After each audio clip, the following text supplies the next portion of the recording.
shit, this is gonna be country rap time. Are we recording right now? Okay, so we are recording. Episode 16.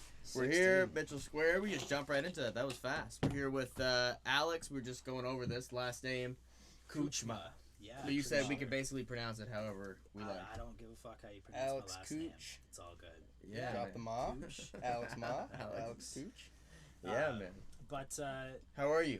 First and foremost. fantastic. How would you introduce yourself to the people? I guess my name is Alex Kuchma. Is this the? Should I look into this, or should I just look into? You just talk to you look guys? at us, man. Sounds good. Let's pretend all this is not even here. We're just having a chat. That works. So I would just say I'm a Canadian hip hop fan, researcher, and I guess at this point, hip hop historian. I was gonna refer to you as a hip hop historian, but I didn't know if that was music the journalist, proper hip hop journalist.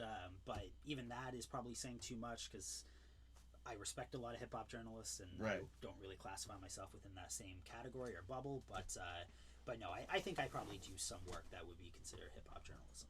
Well, you work for a few media companies, don't you, or radio stations?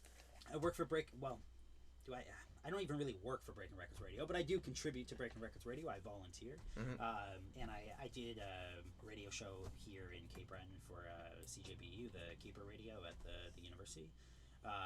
So I did that for a while as well. I've written for Wonderground Magazine, Matt Magazine. I just got, I guess, hired on to do a few entries anyways to a new publication out in Ottawa called Brainwash Magazine, which is hip-hop kind of themed anyhow, but my contributions will be Canadian focused. And so yeah, I do a little bit of work, but I'm not making a living off of hip-hop journalism by any means, but that's kind of the avenue that I spend a lot of my free time on anyways. And then I'm working on a book, so I'm working on the book on Canadian hip-hop history, I guess tentatively named Up North Trip right now, and it's a large-scale oral history project, so I'm interviewing people across the country. Originally I set out to do 600 to 800 interviews, and I think right now I'm at like 580 or something, so that's crazy. I'm almost kind of at that point, but I still have a long way to go, and it's going to be a book on Canadian rap history, so that's been my kind of main baby over the last few years, and the stuff like Breaking Records Radio or even now with Brainwash Magazine, that's going to end up being kind of on the side, but all themed towards what I do for the book as well.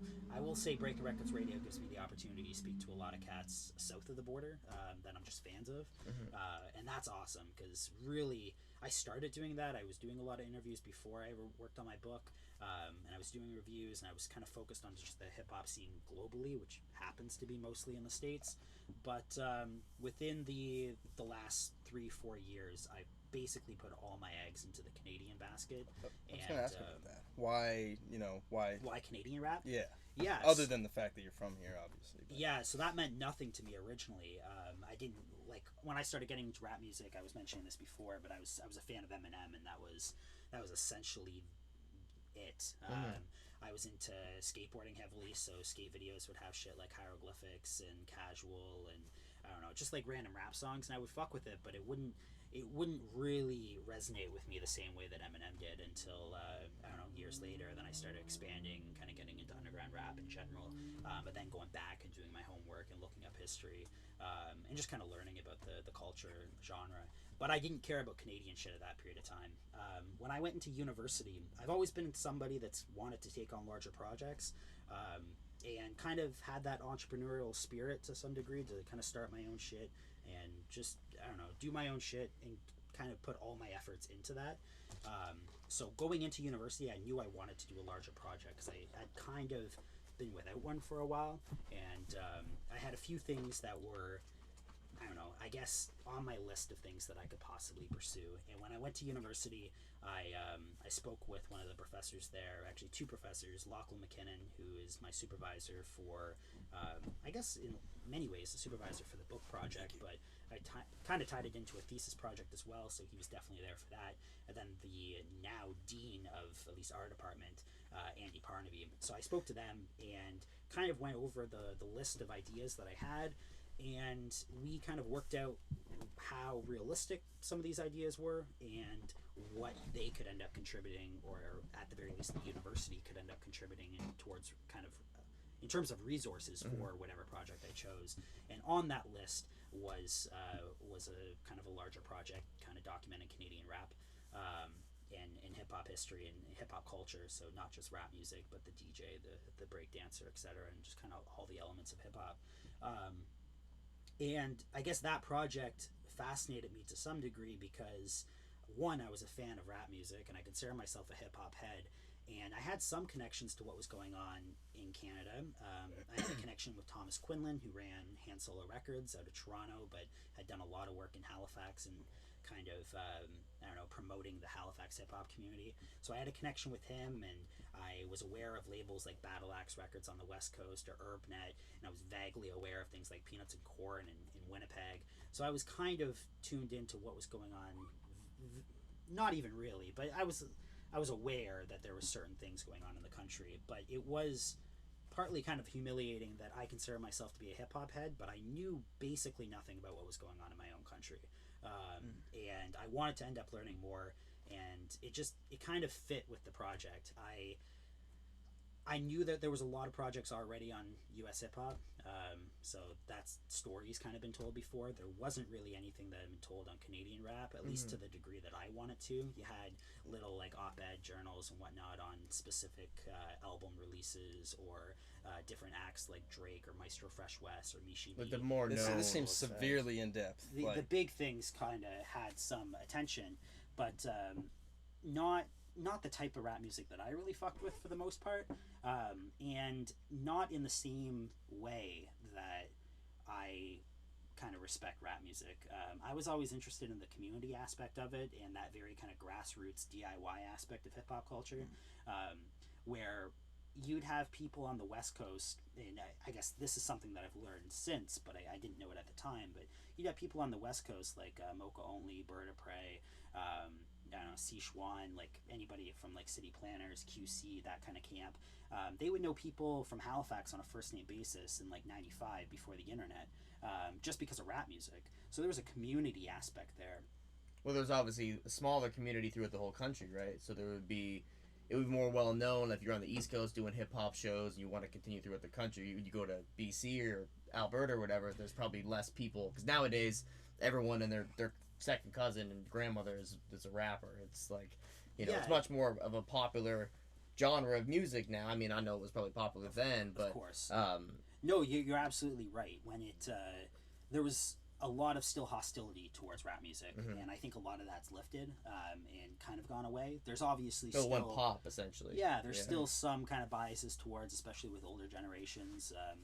That exists, and there's a lot of people that you talk to people even our age, they'll say like, oh, I like everything but like rap and country, right? Like there are like rap and country can somehow, like, I feel like country can kind of get put into that category a little bit more commonly now, but because you hear like on pop radio, you'll hear Taylor Swift or I don't know, someone else, but you can still hear the Drakes, you can hear the baby verse on Migos that. Exactly. Like it's a little bit more immersed into like pop culture. It is pop culture essentially. Where country, they have their own station, but it's kind of like get separated into two different things. But so I guess ultimately I found that there was a community aspect to it that was very communal, very kind of grassroots, very DIY, that I really admired and really respected. It reminded me very much of getting into little small niches like Project Bloat out in LA, like the underground scene that was going on there, or Hieroglyphics in the Bay Area community and what was going on there.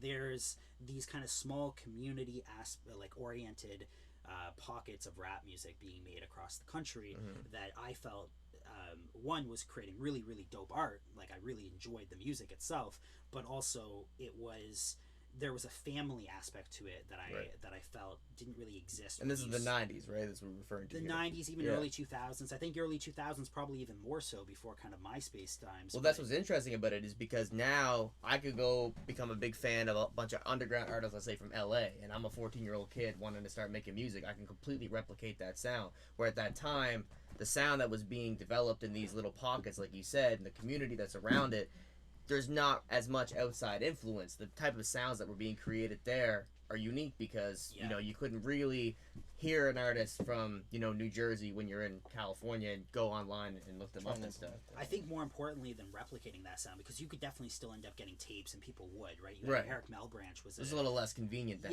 Kind of I character in hip-hop lore for Halifax anyways, Eric Malbranch, and he would end up traveling, this is in the 80s, he would end up traveling to New York and bringing back old radio show dub tapes and circulating them around Halifax. And that's how a lot of people in Halifax first kind of heard rap music, and heard genuine rap music that wasn't really just played on the radio, right? This is beyond your Run DMC and LL Cool J and Beastie Boys. That shit would kind of start to circulate just organically in places like Halifax, because you would see it in commercials, or you would see it sometimes being played on like major kind of music channels on television. But for the most part, you couldn't hear like really kind of, I don't know, more underground. Yeah, let's say more underground rap music. And the people that were interested in listening to a little bit more in depth finally would be able to be given that opportunity. So you could do that. So I think more importantly than replicating that sound, because I think naturally you could do that to a degree, is collaborating. You have now, as a 14-year-old kid, you're able to turn on the computer and not only make music within your own home, but if you want to end up collaborating, you don't have to leave your home in order to do so. It's an email. Whereas before, what you would have to do is you'd have to end up making friends with your neighbor, and you'd have to get him into rap music, and then you would end up making an album together. And then you naturally had a scene develop because you had to end up going out and doing this with other people. You couldn't learn how to even make music without meeting someone that could teach you how to make music. Had some positives associated with it. It forced collaboration, and it forced a community, and networking, it forced a scene to develop. Exactly. You don't need a scene, right? I talk to people like, I don't know, I'm not going to name names, but I talk to people within Canada or anywhere that have kind of since developed a career over the last 10, 15 years, since MySpace anyhow, and they don't really exist within their local scene at all. They're not present in the scene. They're known worldwide. Like, people buy their records overseas in Russia, Japan, etc. But they're not known by their neighbor. Their neighbor doesn't know they make music, and no one in their community knows that they really make music. They don't associate them with music because it depends on what you want, I guess. Like, if you don't want to be someone that gets harassed when you're walking down the street by people just saying, "Oh man, I love your new song" or whatever. Can I get a selfie? Whatever. But you're in Nova Scotia, but you have that would be a different case if you were in Belgium or something like that. I think that's the benefits of streaming services being able to give artists the analytics and algorithms being able to push your music out to someone who might listen to something similar to what you make in a different country, and then out of nowhere you could just develop this fan base. Like, I don't know if you're familiar with I've mentioned him a few times in the podcast, but like Russ. A little bit. UK rapper, is it? No, Russ is from Atlanta. Like, he was a dude. Okay. A white dude. He put out a song. Like, he dropped like 10 I've albums. never heard of shit, but I keep hearing his name fairly frequently. Probably like it. Joe Budden mentions Russ a lot, but I've never bothered to check him out. He has an interview with him, but he's he's an interesting case. But I won't get into him too much. But before he started, he's from Atlanta. But he did, like, I remember listening to an interview and him talking about it. Like, he did a sold out show. Like, his first ever, actually might not even been sold out, but his first ever like headlining show where there might have been like 50 to 100 people that came out to check out the show. Is it that like kind of Atlanta trap sound, or no, is not it... at all. Okay. He produces all of it. Like, it's more boom bap, but he also does like singer songwriter stuff. Almost R&B inspired-ish. It's kind of, he kind of has his own thing. But it's not like trap popular, though. He has a song with like Lil Baby that came out a few months ago, but he's not. His audience is not the trap audience. How polished is it? Is it like really polished? Oh, it's very polished. Okay. Yeah. He Gotcha. I think he actually. I think it's. I don't know if it's in the Guinness World Record book or whatever. But he it is a fact. Like, he had the first album that was entirely written. He brags about it every chance he gets, but written, recorded, mixed, mastered, and every single hat that could have been worn to produce the album came out in 2017. He did that all entirely himself, and I think like 5 songs off of it went platinum, and the album itself went gold. And like the amount of like RIAA whatever it is, whatever for an album that's entirely done. He's the first one to do that to that extent. But what I was saying is, no, he did a show. And I think it was in Belgium or somewhere in Europe before he could even do anything in Atlanta, just based off of the fact that he just kept putting out music once a week, new song, and it somehow picked up over there before it did in his backyard. But I think like you were saying, like, the importance of a scene is it's very fulfilling, because it's kind of like you want to have that experience, like, in your hometown. Like, your hometown is those people are the most likely to come across your stuff before everyone else. So if they're supporting it, it kind of just gives you that reassurance, like, oh, people can like my music. It's interesting though, because it doesn't even have to be that now. No, you know what I mean. You could, like you were saying, like you can just go literally. You can find a target audience and make that kind of music and pitch it there, and that's, you know what I mean. That you could be popping in Japan and nobody knows, none of your neighbors know. And I think even in the 90s or the 80s, there was different types of artists that had different ambitions and different priorities in mind, right? So you had people that had that kind of commercial intent, or even if it wasn't commercial intent, because I'm not going to say they wanted to gravitate towards hip hop or they wanted to water down their sound, because I think that is, well, one, it's not accurate, but it's also kind of degrading to what they're doing. But I think there's I guess a business community that they kind of aspired to be a part of, and you ended up having people that existed in their kind of underground local communities that would quickly end up gravitating towards kind of this new kind of business scene. And the type of people that they reference, like I do interviews across the country, I've done hundreds at this point, and you can almost identify without even listening to their music or knowing their kind of history in terms of what label they were on or any of their successes. Just by the names that they end up dropping, you can understand where they kind of lied and where their community was. You'll have people like the Rascals, for example, that started out kind of within the local Vancouver scene, but quickly they end up getting picked up by Sony. They get picked up by these major labels, and the people that they reference in their interview are label heads. They're managers, they're promoters, they're people that are in the industry rather than people that are making rap music down the corner. And the people that are making rap music down the corner, they're not referencing any of these industry folk because they don't know anything about that, and they're just interested in rapping with their friends and going to house parties and freestyling and kind of being a part of that local scene. So there ends up quickly becoming two kind of rap communities. And I think overall, getting back to what I was saying previously, is the attention that has been done on Canadian hip hop has almost always centered on that one community of the business side. So they've looked at artists that have been commercially viable, and they've looked at their label relations. They've looked at kind of that community in general, right? So you have pieces on Ivan Berry written, you have pieces on these kind of major figures in Canadian hip hop industry kind of history, but very little attention done on the Saskatoon rap community that was vibrant and like producing amazing material, but just not part of what everyone else kind of heard. Right. I think you're going to really kind of pioneer this type of deep dive into that. And I had a question I was thinking about earlier. You said you were aiming for 600 to 800 interviews? Yeah, that was an arbitrary number based off of what I thought was maybe realistic at the time. What I found actually really funny is that you said that was like in a scale of like reasonable project to work on compared to other things. Yeah, that's fair. That's huge, right? But so where do you draw the line for this book, where 5 years goes by and there's thousands and thousands of new artists in each one of these local scenes? Yeah. That you could go back and revisit. So like, yeah, that's a good question. How do you kind of frame this in a way where because 2 years goes by and you publish this thing, there's going to be a whole new half of a scene going on. Like, where do you draw the line there? Okay, so yeah, that's a good question, because that's something that I didn't really know until I don't know, I had those early conversations. Like, is it a time thing, or are you going to say, this is where kind of a mix of everything. Yeah, I guess because new scenes can always emerge, right? You have to limit things in a variety of different ways. So early on, maybe even before the project was fully materialized, I think definitely before the project was fully materialized, I had a phone call with Thomas Quinlan. So Thomas was kind of one of my major connections in the Canadian rap kind of industry anyhow.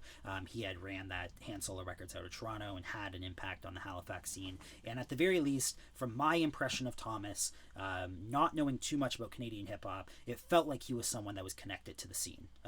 Felt like he was the go-to person. If I want to kind of craft this project and put parameters on it, he was the person that was going to educate me on what my parameters should be. And you grew up in Ontario as well for a period of time. I did, right? but I didn't know Thomas personally. Right. He would send me, so before all of this, I was doing album reviews, I was doing interviews.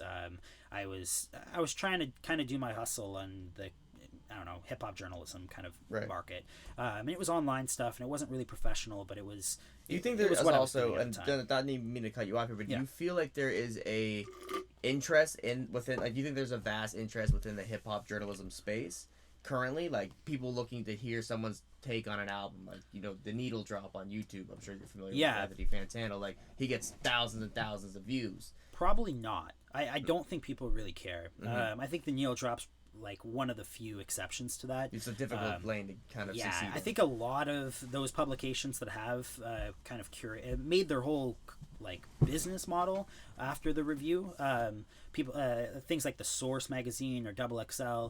The Source magazine doesn't even print issues anymore, I don't believe. Double XL is more so just brought up now because of the freshman cover, and even that is dying down. Like if you looked at the freshman cover for the last few years, I think it's been pretty like obsolete. I feel like nobody cares. Yeah, I mean, like it's an odd internet popularity contest rather than who are like the greatest up and coming rappers right now. You can look at a lot of the people that are on the list this year and just line them up with any other rapper that didn't make it on the list this year. And then in terms of a whole lot of and then in terms of what I do, I feel like talent. it's just really flooded. Like there's 1,000 podcasts out there that interview rap cats. If you want to hear stories from like Del the Funky Homo Sapien, you'll have to go through like dozens of interviews with him that are like full like 2-3 hour interviews. It's just really oversaturated. The road to get in or the barriers to get in are you have basically moments none at this point. Like you look at, are you familiar with No Jumper? They've had their moments that have been, you know, very controversial and like viral moments. They have this guest on the show. He argues with that guy. But that's also not what I'm doing, right? Like I'm interested in kind of diving into these deep dives and telling these kind of. But he's a great interviewer. He is. And it's natural too, and it just at the same time too, and it kind of comes down to location as well. He had a bike shop that he was also involved in, like, just the music scene, underground hip-hop scene, the SoundCloud scene in Los Angeles that had artists who people were interested in and listened to their music, but there was never really a platform for them to kind of tell their story, like the Puyas and Fat Nicks. I'm sure if you're familiar with them. There was like some of his earlier guests, but like you just said, like you have to kind of have a particular uniqueness or a reason to kind of break away from the noise that oversaturates that space, I guess. So I guess getting back to what I was saying and to answer your question, I spoke to Thomas very early on in the project, and we had that conversation about what are the parameters, because I was going in as a novice. I didn't have experience in the Canadian rap scene. I wasn't a musician. Have you taken myself. on any projects like this before, like where you're kind of compiling a mass amount of interviews? And no. No. I had written a couple books before that were not published, just kind of for my own sake. And I felt confident at the very least that I could take on that responsibility. And I had done hundreds of interviews already for my own like platform and for different magazines and what have you. So I was comfortable doing interviews, and I knew that I could do the amount, and I knew that I could do the work. So I had done enough to make me feel fairly confident in it, but I hadn't done anything quite like this before. No. But when I had that conversation with Thomas, he kind of informed me of what scenes I should cover. For one, that was one of the major ones. And actually, at the beginning, so I'll kind of give the spiel that I give at the beginning of interviews. So generally, what this book project really is I want to give a good understanding of how individual communities across the country have originated, evolved, and got to where they're at today.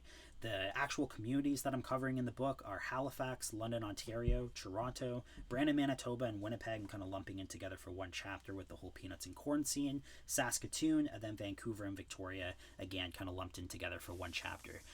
But also paying attention to the fact that they are kind of separate entities along the way. There's just so much overlap in those communities that you kind of have to bunch them together in a way. There's a lot of interaction between these places that you're lumping exactly. Yeah, okay.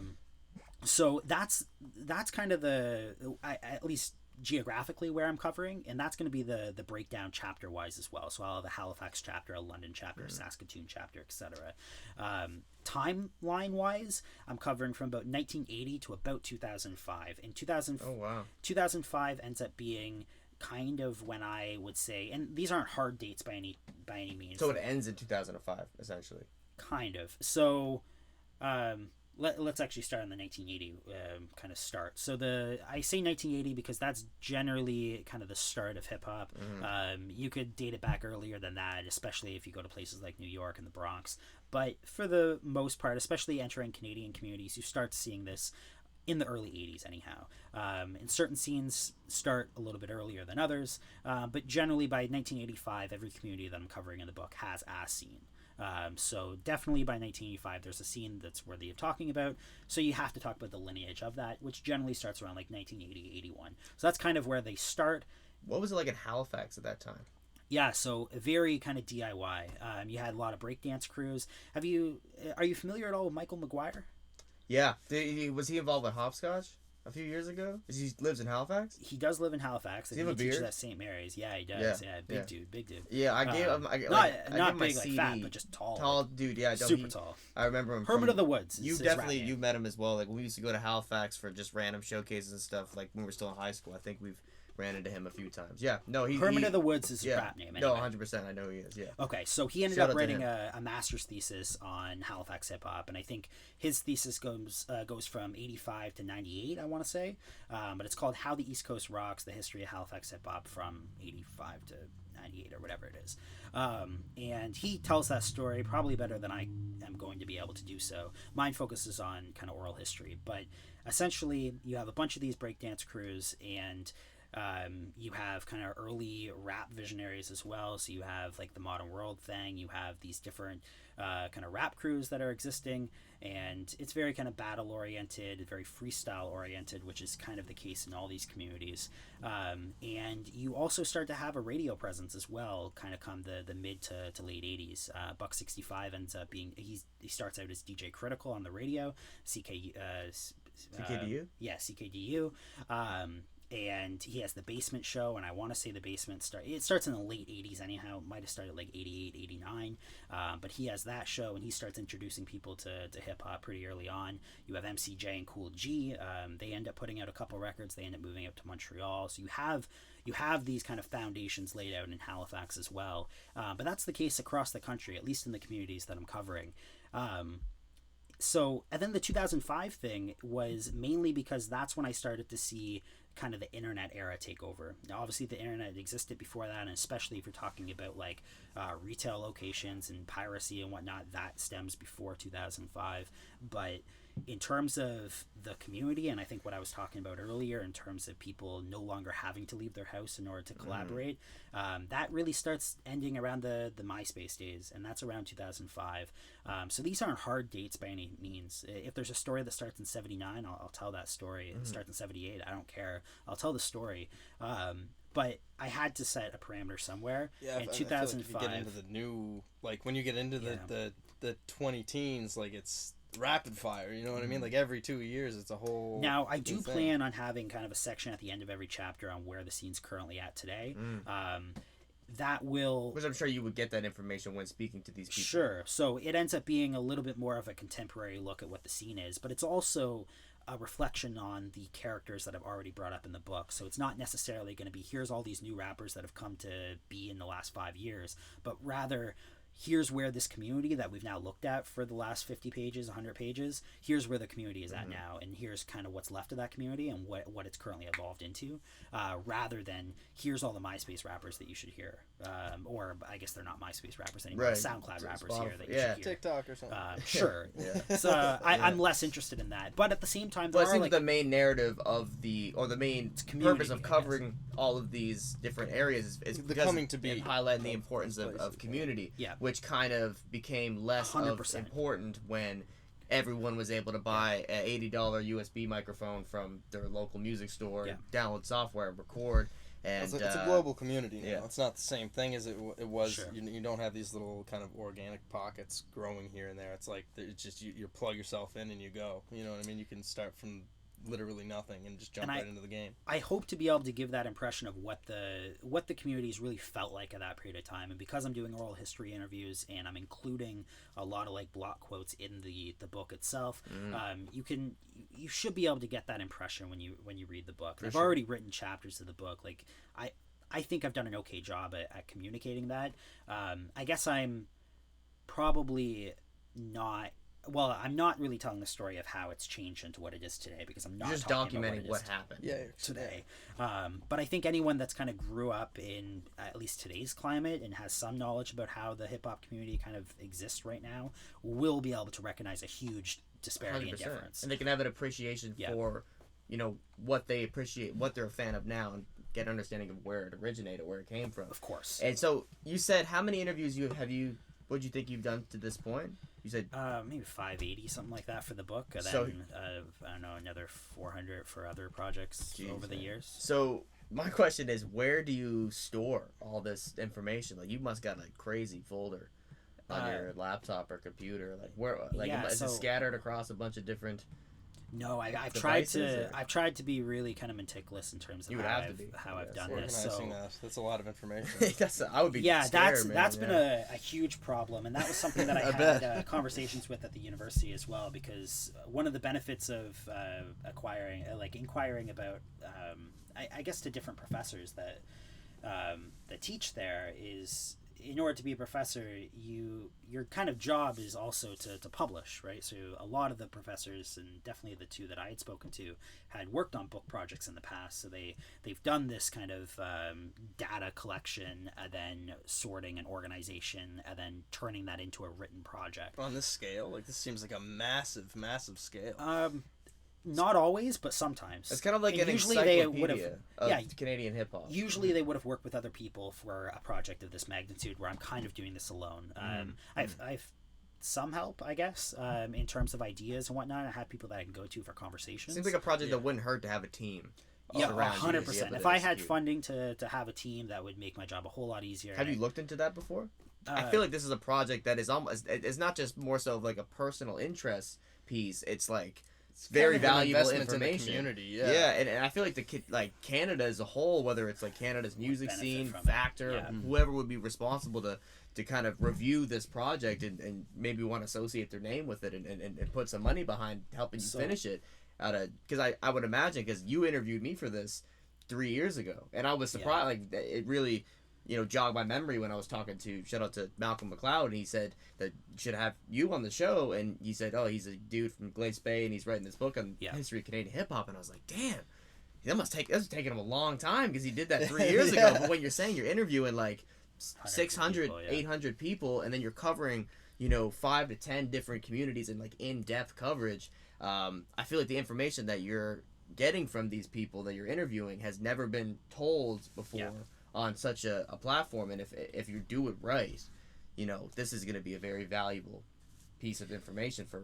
Yeah, so I always kind of say, and I've really kind of learned this as I've done the project, but I really do think that there's an important story to be told here. Like, I think there's an interesting story to be told. And it's never really been told. Correct. And I think that it's an important piece of hip-hop history, especially considering how close we are to kind of the mecca of hip-hop. Yeah, Canada aside. I mean, we're right above the States. And yeah, so I think there's an important kind of hip-hop history element to it, but I think more importantly than any of that, at least in terms of kind of the national element, is there's an important story for Canada, right? Like, this is part of Canadian history that's really interesting. Like, people, again, in 95, before the internet, knew each other from like east to west coast on a first name basis because of rap music. That's really interesting to me. Like, it was a method of communication. Yeah, there was I know you because we're involved in this scene here. And you said there was a lot more like battle rap, and even if you like, I'm not very well versed in the history of hip hop in Canada. Less battle rap than like 8 Mile, but more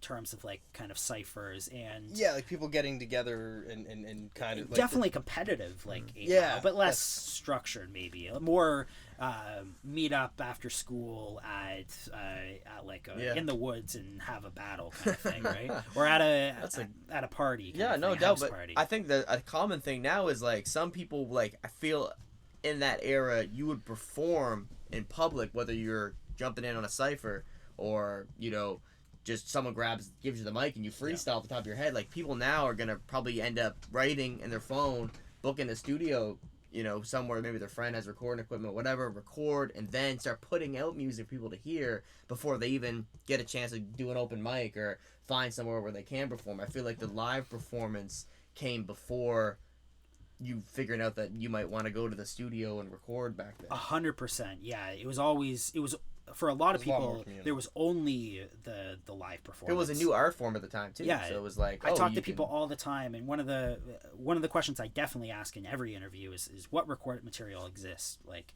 I'm talking to these people that are super underground cats from Nanaimo, BC, or whatever, and yeah, what recorded material does exist of you? And most of the time, it's nothing. Wow. Like people that were significant in their communities as far as like creating a hip hop community, and they were rapping. Yeah, they were rapping. They're not on any records at all. They're not on any records at all. Nothing ever got released. Sometimes they would record shit on like a 4-track player at their house that never went anywhere, that's long been lost.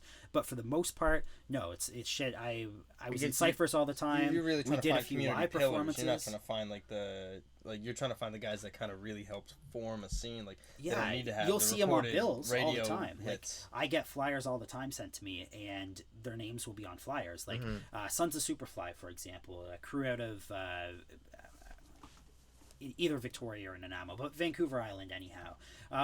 And they're on multiple bills. They're in the Island Showcase. I think they ended up performing at one of the UBC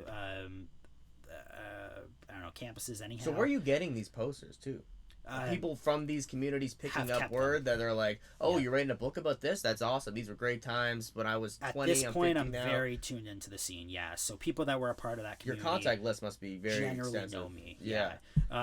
So I've got a lot of donations over the years of these flyers and photographs and whatnot. They just mailed them to you, and usually just actually scans. And right, emails.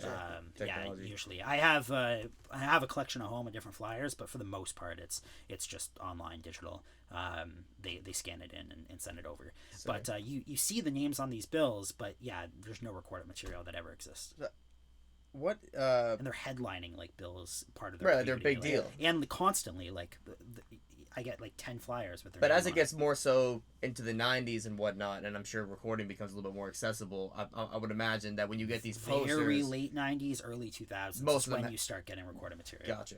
Yeah, so but even 95. Yeah. Most of the time, there's no recorded material. So the reason that you even think to interview some of these people that don't have anything on vinyl or on any kind of cassette or anything, they were just very active in the scene at the time, only strictly live performers. Yeah, word of mouth.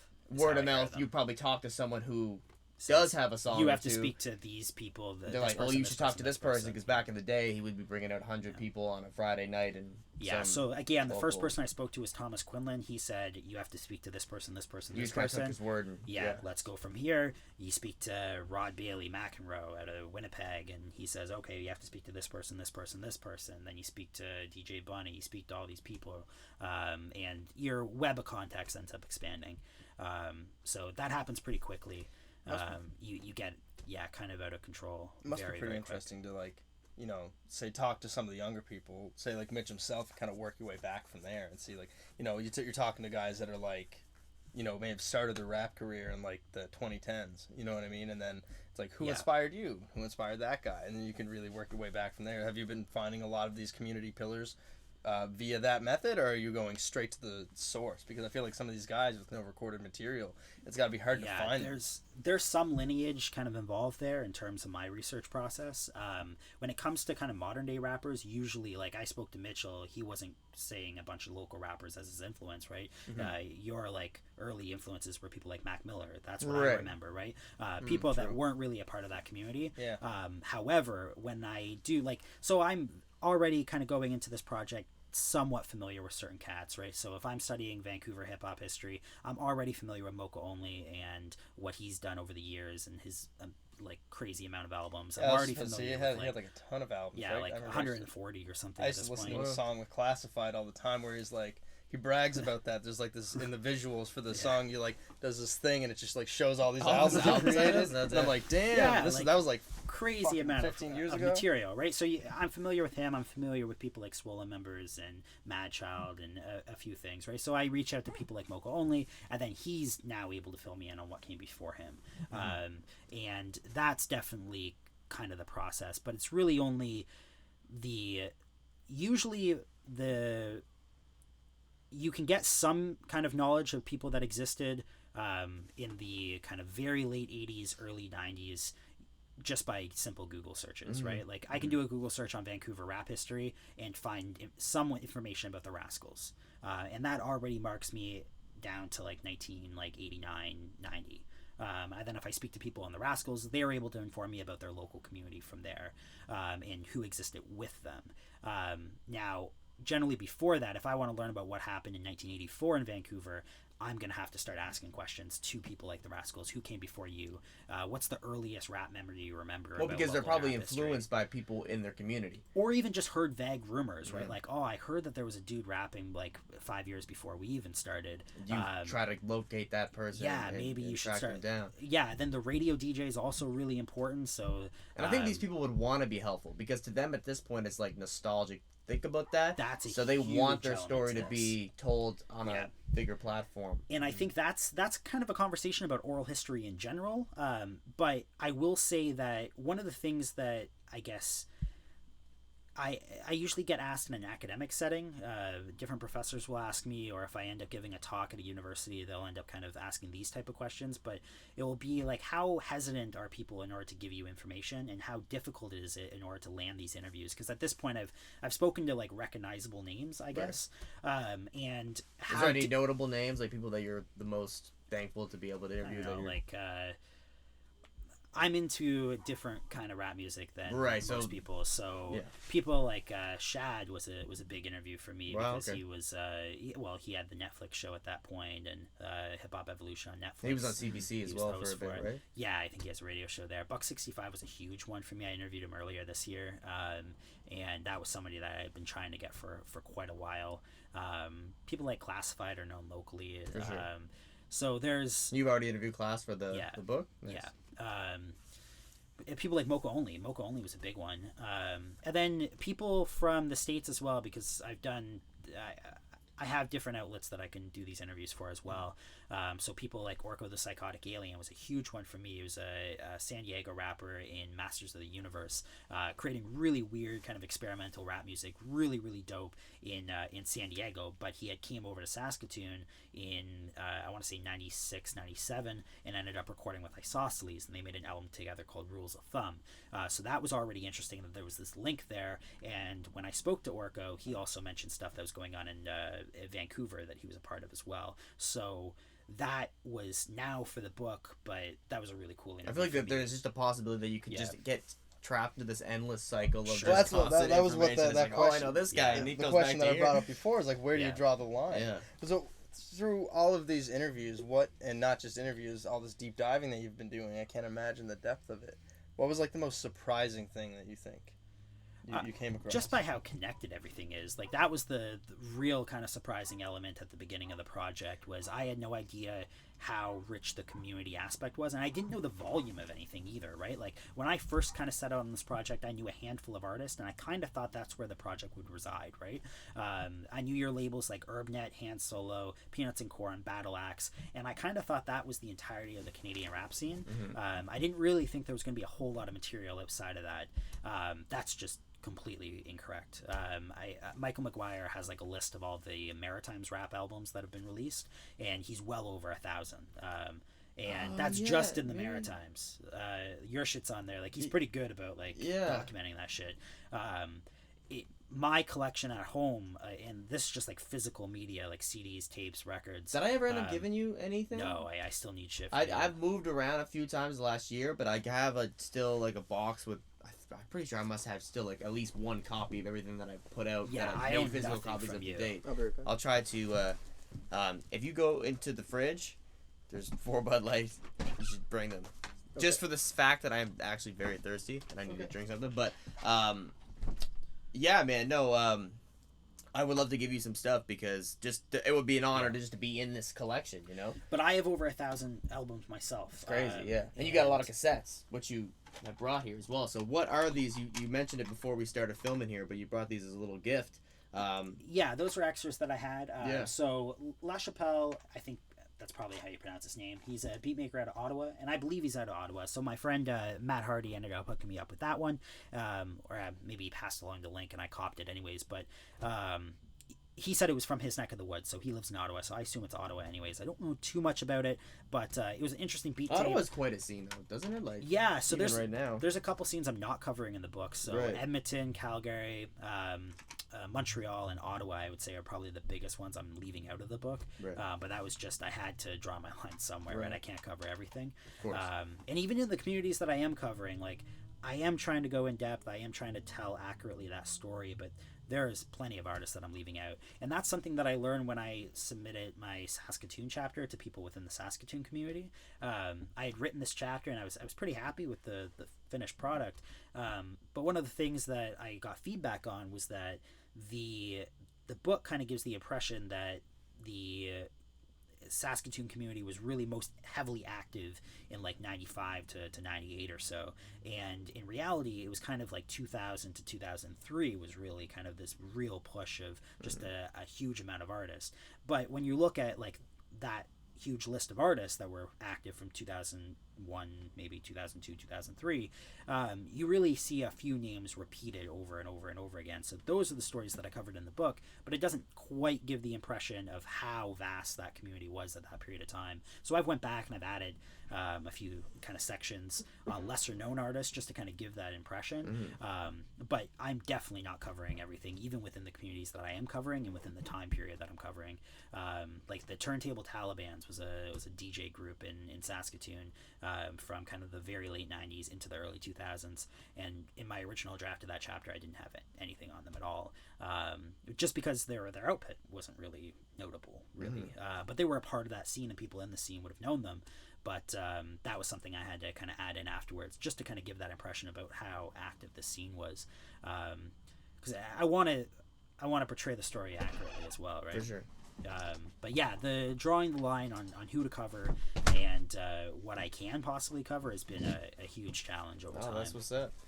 Give you this copy of. Is that your official It's copy? my copy, but I have the original artwork. I can always make a new one. Oh, that's true. Yeah. So that's season 3. So I have season 1 and 2. I do that, and those are the ones. I don't even know if I have any season 3s left. So that's what I was originally actually going to give you was a copy of your first. I have like an original copy with this artwork that I drew on, and that I can get to you of his like first project. It's very, very rare. I was actually. I thought it was in my car. Are we able to but put I think this it's shit top on of my the fridge. table here? Yeah. Oh yeah. Oh, go ahead. You're good. Okay. All right. Just this is getting wet and shit, and we're putting beer on here too, so clean shit up. No, that's cool. Yeah, man. No, I'm happy to be in the collection, but I was gonna say. Okay, so basically covering everything up to 2005. That's kind of where you draw the line. So. Just also, we should get back to what those are. Oh yeah, so yeah, before we jump into the next thing, so this right here. Okay, so that is Alberta. It's a rap tape, anyways, by a guy named Niguano. I think that's how you pronounce his name. He does a lot of beats, all entirely produced by him. I'm pretty sure, but there's rapping on that as well. I think you dig them. Well, that's an all instrumental tape too, right? Yeah. So I don't know if you are in contact with a producer, but if I hear anything that I'm a fan of on that, I could drop some bars on that. Oh, dude, you already did bounce. Oh, you're right, bro. and wake up. I think there's some song titles on there that are songs that I've made in the past, but no, they were extras from the collection. I have multiple copies of each. I want to give you something, and that's 14. It's Canadian rap anyhow. Vaccine. I know this guy predicted the future. That one day we're gonna get a vax. Jason, how you doing over there, man? You got any questions? You're able to be picked up right now, right? I think so. I hope so. I think so. I'm doing good. I did have one question. Yeah, sure. You mentioned about the communities that you left out for obvious reasons. Do you think maybe at some point you'll do a follow-up where you include them? I don't exactly know how this project will end up forming after I'm done. I would like... Okay, so... I would definitely like to remain within this kind of Canadian hip-hop bubble and continue to pour research into this. There's obviously a lot of content that I'm not able to cover, and I would like to continue to push for that work to be done. Now, in what way I do so, I'm not sure. Whether or not it's trying to, one, kind of archive everything that I've collected and try to encourage other people to take on research projects. That's definitely something that I'd push for. And I already see a lot of other people that are doing research, and people that were doing research before me, just in different capacities. Michael McGuire is a good one to note out there. But and Neil Scobie and Mark Campbell. There's other researchers that are working on Canadian rap. So I would like to help them and contribute to what information they have. As for me following up a volume 2, I could definitely see that. I guess you have to get volume 1 done first, which seems like it's quite a task. It's a huge task. I think funding and whatnot would definitely help get the ball rolling. And if I could dedicate even just enough to pay a salary so I could dedicate all my time towards this project and not have to multitask on other things. Which I'm sure kind of hugely beneficial. Causes it to be a little bit, more delayed than you would like. If you could dedicate, 8 hours a day to completing this, you would be super fulfilled 100%. And get it done quicker as well. But it's such an important project because you have all this information that hasn't necessarily been documented in an article, in a blog, online, or whatever. So I guess you have to be very delicate and protective of how, I also think there's better people to tell certain stories than me. I'm not really a good person on the face of it in order to tell this story, period. But it's not getting done otherwise. So I'm someone that can. So you're just taking the initiative to do it. And exactly. It's tedious, but it'll be worth it at the end. Do you think maybe a video project, like a almost documentary style project would be better? If you could get in contact with all these like real pillar actors in this the Canadian community. Sure. So that's been a huge conversation kind of in my head, and then with other people as well, in terms of what's the most appropriate kind of end product for this information that I'm gathering, and to me it boils down to kind of accessibility. I'm studying in the Canadian hip-hop community, so I want to be able to service the Canadian hip-hop community in the way that is most accessible for them. And I'm not saying that the Canadian hip-hop community is illiterate, because that's just not the case. But at the same time, I have to be honest with myself and say that most of the people that I'm speaking to, I don't think are going to have like an 800-page book on their bedside table and go through it all. That's just not how they consume information. I think most people born after 1980 or 1990s probably don't read in general. You know what I mean? It's all online, right? So already writing a book is already kind of putting in barriers. Myself personally, I've written a book before. I've written a couple books, and I know that's something that I want a real kind of published book in bookstores. That's what I was gonna ask. That is the end goal. You want to have this information documented. This is your passion project, but also this will be a professional in-store. This is what you want to be known for, ideally. And whatever happens after this, it could be a deeper dive on what you've already put out there. But you want to be known as the guy who wrote the encyclopedia on Canadian hip hop from the origin to 2005 in the respective communities that you decided to do the deep dive on. Yeah, that's how my brain works. Very much so. Yeah, I think of myself in who I want to be and who I want to be. I can relate to that 100%. And it's difficult sometimes when you go through a lot of hurdles in the process of just the day-to-day stuff, but I want to be known as that Canadian hip-hop expert, 100%. So I want to be on TV with that fucking little label. And you're deserving of that, 100%. Oh, you've brought up so many people that I've never heard of. Oh, most of these names, like, I'm excited to read the book. Which is amazing. This is why the book is important. This is like really unraveling, like, how did this happen?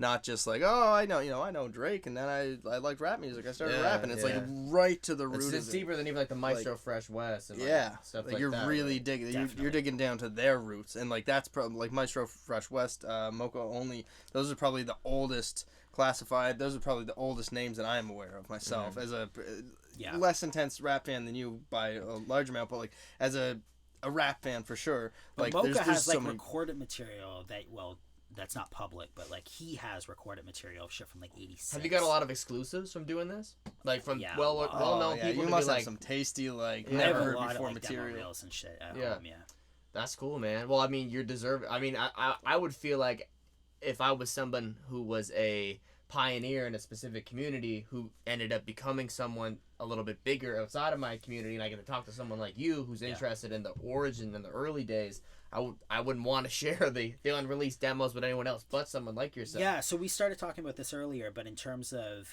the, I guess, reception that the project has gotten within the community, and people, I will say, on average, are actually almost everyone. So I've reached out to hundreds and hundreds of people.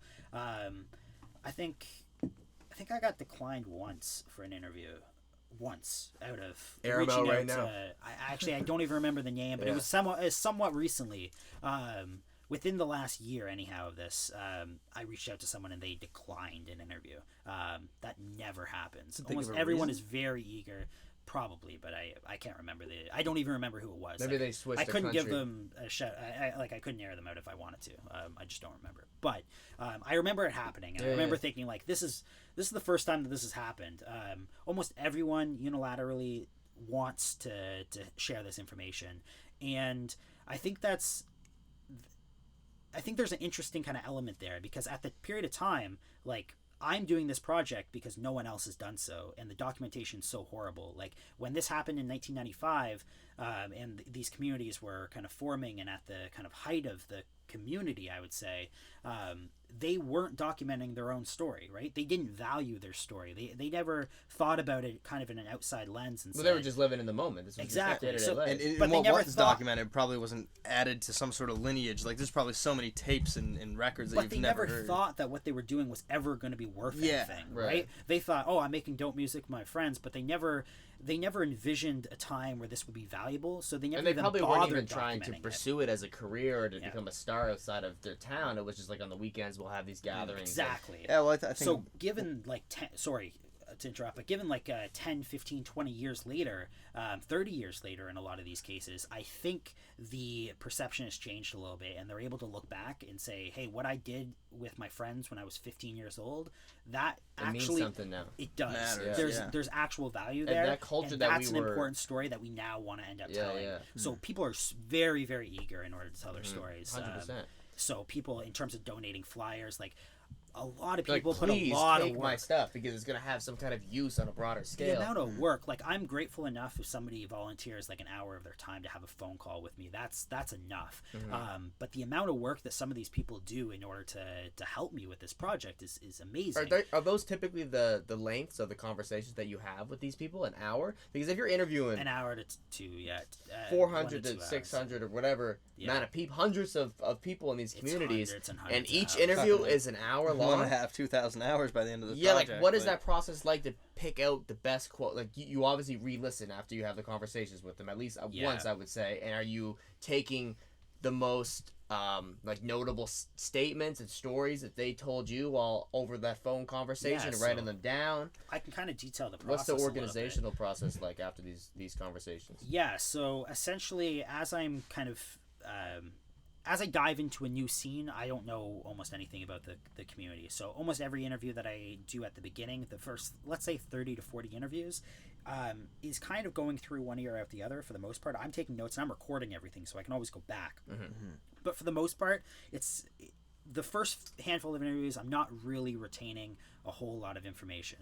As the interviews pile on, 20, 30, 40 within the same community, I'm now starting to really familiarize myself with. You're probably going to hear different aspects of the same stories over and over and over again. And I start to kind of articulate in my head where this scene is shaping up to like be. who the important figures are. But you're learning as you're having these chats so with these people. I'm learning. Right? I'm now able to kind of articulate a story in my head. Wow. And at that point, I just kind of write down an outline of the chapter to say, okay, well, here are like 20, maybe 25, 30 different groups or artists or stories that I think are important to kind of tell within this. Yeah, like if you talk to 100 guys and you hear the same name 25 times, like here's that's how you're kind of narrowing it down, right? Is like, this is an important And is that how you find a lot of the people that you want to interview? It's like you talk to this person, he mentions someone's name that you never heard before. How I get every interview. Everyone, right?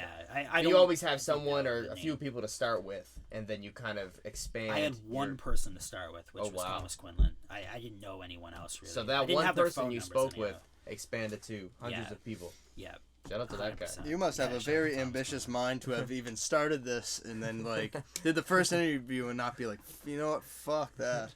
Like there's so much. You know what I mean? Well, it's obviously I didn't know even. I mean, obviously you're so deeply invested and interested in it, but I mean, like it's such a task. After that first conversation with Thomas Quinlan, like he gave me an outline on what I should cover to some degree. He said, well, here's the communities that you really have to cover. Like, I didn't know there was a community in Saskatoon. He was the one that told me, like, that sounds funny. You have to cover Saskatoon. I love that Saskatoon rap. It's like nicknamed like Rapskatoon. It's dude. There's like a really active community. There's a label out now called Saskatoon Folk Rap. It's run by Chaps and Chatio and a bunch of other dudes.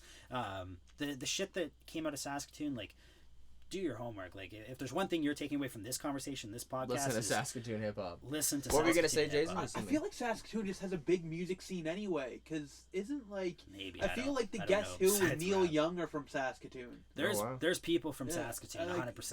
Yeah, the good music industry there, isn't it? Definitely people. Yeah. There's something in the water there. But listen to like, okay, I'll just name off a few names for people listening at home or whatever. Like, you should do your homework here, but basically anything that came out of Closed Horse Records, which is essentially mostly it's going to end up being So-So and Epic. And Epic is a character of its own. You have to listen to Epic material. It's what you kind of expect from. He's a character of his own. Like he's like a conceptual artist, like kind of. Or you just mean as far as the personality? He's. I've literally thought of character as in like a. He's an odd one, but really dope. Really dope. Those are my favorite artists. I feel like the image is such a. You'll. Game changer. Probably an acquired taste. Maybe you'll have a couple chuckles at first, but once you start listening, he's actually like he's one of my favorite Canadian rappers. I buy everything from him. He's great, super nice dude, and just has such a unique style to him that is so engaging. Really, really engaging. Like there's a. When you listen to those rappers and they're just talking to you on the mic and you understand every word that comes out of their mouth and every line sound, every line actually hits you because it's like it's resonating with you. It's like just they're in a room with you, right? telling you about their feeding you thoughts Epic rather is, than a sound or a vibe. Yeah. Epic is in that category, but super unique. And if you think of what Saskatoon rap should sound like, you probably think of someone like Epic. There's a bit of comedy there, but it's funny. It's great rap music, and like sincere production. The dude's done like tours in like Russia and Germany and shit. Like he's a legitimate artist. I think a lot of Canadian hip hop is highly appreciated in Europe, even to this day. 100%. I was watching like Snack the Ripper tour vlogs from a couple of years ago, and he was Czech Republic. He did Hip Hop Camp in like 20. Yeah, I interviewed. He did like a whole European tour, didn't he? Yeah, I interviewed Snack the Ripper. I want to say in like 2013. Okay. So almost 10 prior years to now, going off way on this prior to this project. book yeah. project. Yeah. So do you have a lot of back catalog too that you're not really for using? this project? It was mostly U.S. hip hop, but I had kind of interviewed people from around the world, but it was mostly U.S. hip hop. A couple Canadian artists thrown in there, but Mercury's, Snack the Ripper, and Jacqueline G. I did a piece for Wonderground magazine. Jacqueline G, is that his wife? I think it was his girlfriend at the time, but I think that's I have no idea what their status is now. Gotcha. But at the time, I follow her on Instagram. I see they do music and stuff. If they still do music, they're probably still together. Right. Gotcha. But they were together at one point. I'm pretty sure. Anyhow, I interviewed them for a magazine publication out of Toronto. Number of years ago, but it was just before they boarded a plane. They were staying in a hotel just before boarding a plane to Czech Republic for Hip Hop Camp. Cool, man. And that was in 2013. So yeah, like what? Very well respected. To the Czech Republic for what sort? Hip Hop Camp. It's like a big festival. Exactly. Yeah. That's interesting. So you're somebody who obviously is very familiar with the origins of hip hop here in Canada. How do you feel with your familiarity with that? How do you think it has transitioned into where it's at today? And are you a fan of a lot of the Canadian hip hop that is, popular today?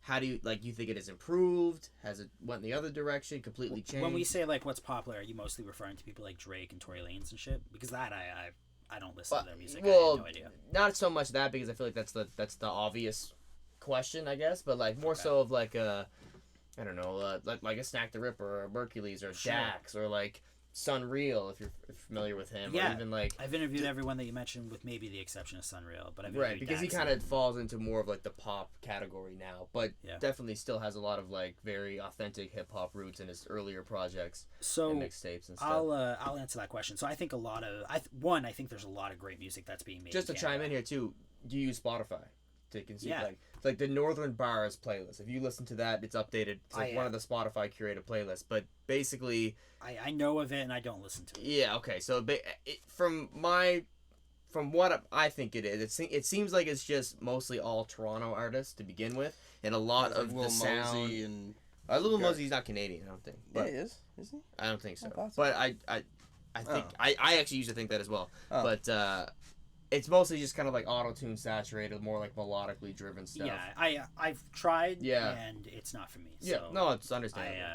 And for the most part, me as well, I can appreciate music that doesn't like I just want artists to be unique, and I can tell that they're not trying to replicate a different sound and kind of put their own twist on it. Like, and I also want to be clear. I have nothing against like no, 100%. Like, yeah. Oh, they're talented because they have a fan base and whatnot, and people like their shit. That's awesome. Good for them. Yeah. They should make that. So back to what I was asking, though. 100%, yeah. So I think there's a lot of the people that I'm covering in the book and that were making music kind of back in the day are still making music today, right? Mm-hmm. I talked about Saskatoon folk rap, but that's a label with people like Chaps, Chatio, everyone pretty much that was a part of like Side Road Records. I guess Factor's doing his own thing now on Fake 4, but there's a lot of like basically everyone a part of that community back in the day is still making music now. Kay the Aquanaut, Cam the Wizard, everyone's still making music. Nalto's still making music, and it's incredible.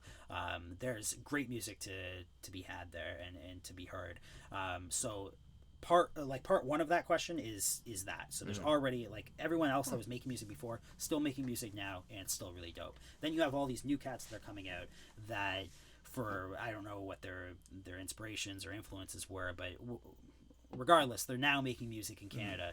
And I think there's a lot of really dope, talented cats even in that bucket. So yeah, you have people like Snack the Ripper and Merkley's, and I think the West Coast is really has been but even really on the well East Coast, you have people like course. Chan Hayes and whatnot that are doing like really solid projects. But I think there's definitely like a community on the West Coast of artists like Snack the Ripper, even like DTG, like Lil Windex, Mercules, that Evil Ebenezer dude. Evil Junk too.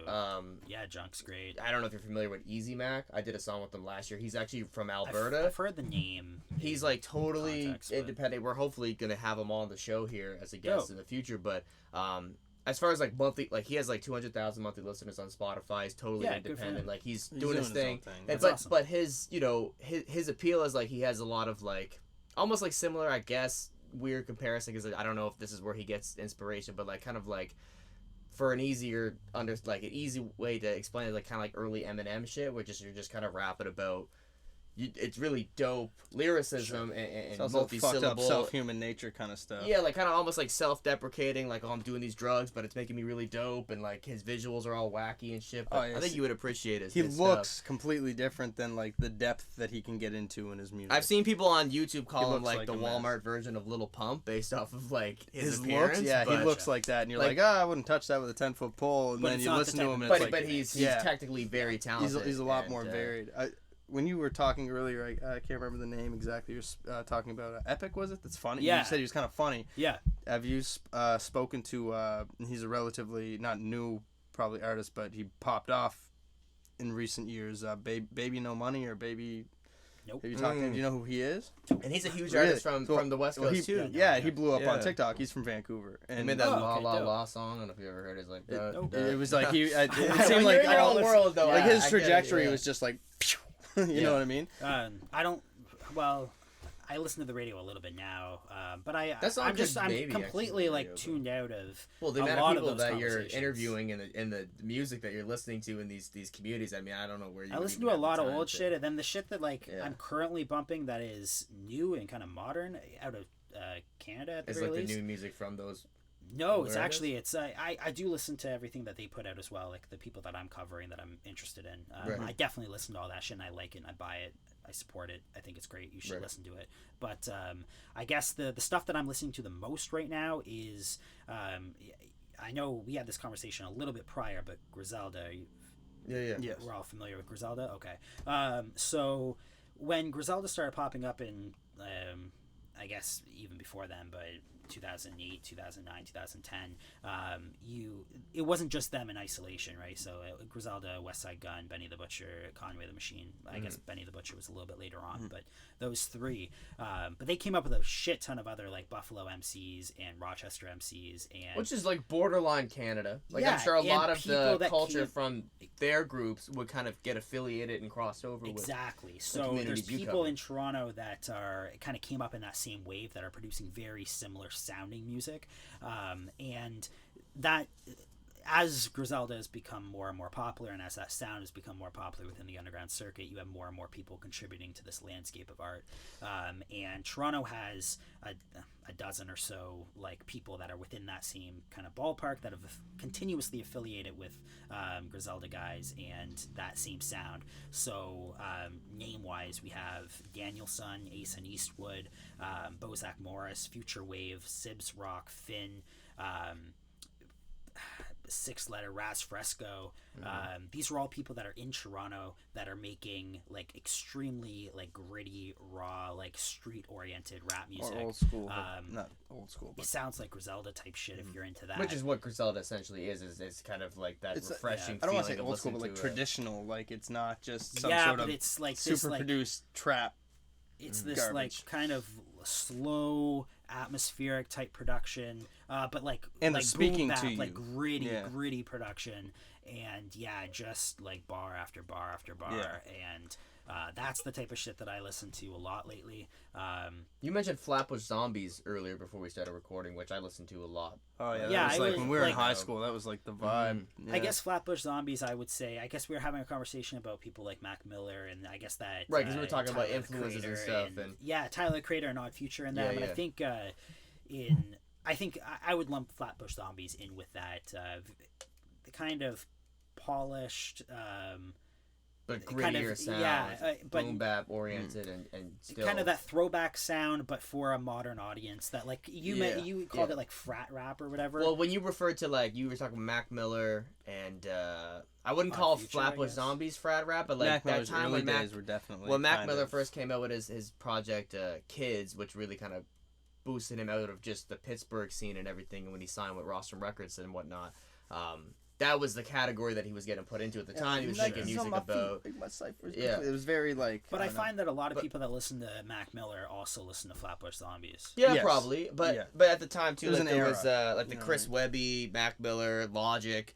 Maybe Logic wouldn't be put in like the frat rap, but it was like a lot of like kids that were like playing put Logic in that frat rap. Yeah. Okay. That actually, that reminded me something I was thinking when we first started this. You said you were into skateboarding. Yeah, that's how I got introduced. And I feel like that's a big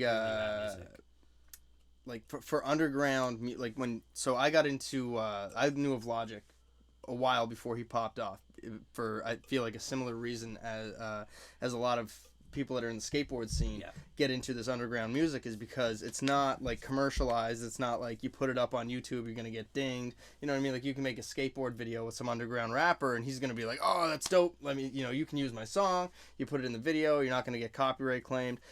Because they're directly getting the music from the person. They're getting permission from the person who made the song. There's these like two different communities. With, like FaZe, right? Yes.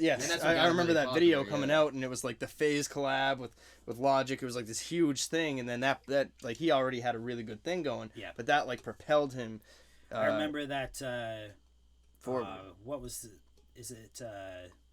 Fuck! But the frat rap thing was more so like music about partying. It was music that. Like it would be like a rapper came out of a frat, but then Mac Miller's transition as an artist became a little bit more. Grew out of that very. He matured very quickly and became more artistic as he experimented with different sounds, and he dedicated more of his time just instead of focusing on becoming this huge star, became a musician developing too. in the studio, and then he broke out of his. The frat rap category and kind of became a lot more introspective. So I guess I wasn't thinking frat rap in that sense. Yeah. I was thinking more just like what college kids that think they're into rap music and like think they're really into rap music. That's kind of what they listen to. And that's the parameters of their experience with rap music too. That would actually perfectly define when I remember when you were thinking of the demographic. Well, probably both. Yeah. When I first heard of Mac Miller, it was like on Facebook, and everybody that was a little bit older than us was like shared on Facebook. Blah blah blah blah. Yeah, you think you know someone that you've never that no one's ever heard of before because you're into Flatbush Zombies. Mac Miller. That's really not really the case. Like Flatbush Zombies is doing very well. You've heard of them because they're getting views, and it was recommended to you to some degree from what you were already listening to. Yeah. But like Flatbush Zombies, just in that particular scene, like so when they started getting popular, was when I was listening a lot more in depth to hip hop, because I feel like the last decade I kind of just jumped in and basically followed everything from then until now, and then I did my homework on like obviously like the legendary artists like the Tupacs and the Bigleys, the Tribe Called Quest or whatever from the 90s throughout my experience of starting to write myself and record or whatever. But like basically everything from like 2011 to right now I followed pretty accurately and in depth. But like I don't know if you're familiar with Joey Badass, Capital Steez, like that dudes whole, like that of the pro pro era movement, underachievers were huge. Yeah, so like, pro era I think would like I actually really like Joey Badass, which is similar. Well, to that very community based, like they kind of especially had that a scene. 1999 album. I thought was fantastic, and almost everything man. after that, except for that Primo beat he did on like America or whatever that album was. That was. But that Primo beat he had was fucking amazing. Paper Trails. The song. Paper Trails. Actually, you know what? That's crazy though. 1999 was basically it. 1999 was amazing. With Unorthodox was the Primo beat on that. Oh, right. And that was a great. Those were one of the first beats I ever rapped on. Was it? Yeah, and the first beat I ever recorded on was I think it was an MF Doom beat that Capital Steez used, but I was not up to MF Doom yet, so I thought it was a Capital. It was called all caps. Oh, okay, okay. It's like one of his more popular Madlib beat, songs, then, right? Or Madlib beat, yeah. It was their Mad Villain album or whatever. Mad Villain, yep. But yeah, man, fucking hip hop is crazy. It's so deep, and it's crazy because like I said, I'm definitely out of the three of us the most like casual rap fan. But you're still more of a knowledgeable rap fan than like most say people, maybe the people that you were just talking about. They were like, "Oh, I found Mac Miller. This is rap, man." You know what I mean? Like, definitely like in a middle level. I forgot my point actually. I don't know. There's classifications of rap fans, I think, and as you and there's definitely like an elitist attitude, I think, when you dive into like really underground pockets. But I guess I'm like as you dive trying deeper to remember and deeper, your point, but I wouldn't know because I'm not in your brain. But I'm like, man, what could it have been? It was something you said made me think. Yeah, I was trying to think about what he said. Yeah. But as you dive down deeper, there's just like so many levels to the obscurity of rap music, I guess, and the. I guess the people that I surround myself with, which sounds super elitist, but the people I surround myself with, the people I communicate with mostly, and then the type of music that I listen to is generally like pretty obscure. Like it's not your Flatbush Zombies. You like to reach around and like, kind of absorb it all. What do you look for most when finding an artist nowadays? If you were to come across an artist and they needed to have certain they need to have a checklist associated with all the things off the to list. match your expectations of, what whether you or not hope it's for them to be sound good. like and you would be a fan of. What would you look for now? A new artist comes out 2021. To be completely realistic, it's like kind of on an offshoot, but generally I just kind of look for where they're born. Like if I spent so much time doing the Canadian rap thing that probably intrigues you more. You're I just like, where are they from? Where they come? Who did they come from? Who I was were they listening to to? like Griselda, like heavy, and then I realized, well, I probably should I should probably just listen to the same type of music that's coming out of Toronto, just so I can like learn more about the Toronto scene. So like honestly, I listen to a lot of Canadian rap, and I don't really have much time for other like non-Canadian rap.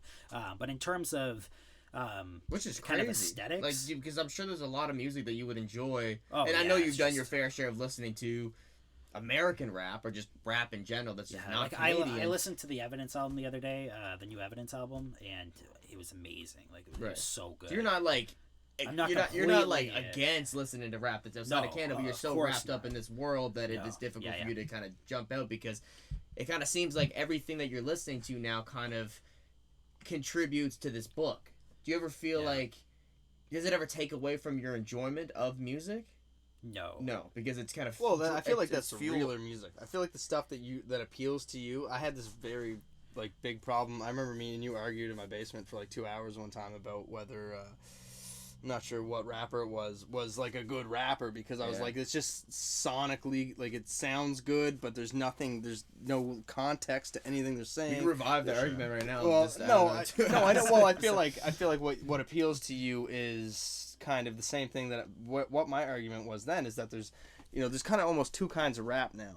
Where it's like there's this pop rap that is like not necessarily content driven. It's like they could say the same thing 10 different ways on a beat. And it doesn't mean shit really, but it sounds good.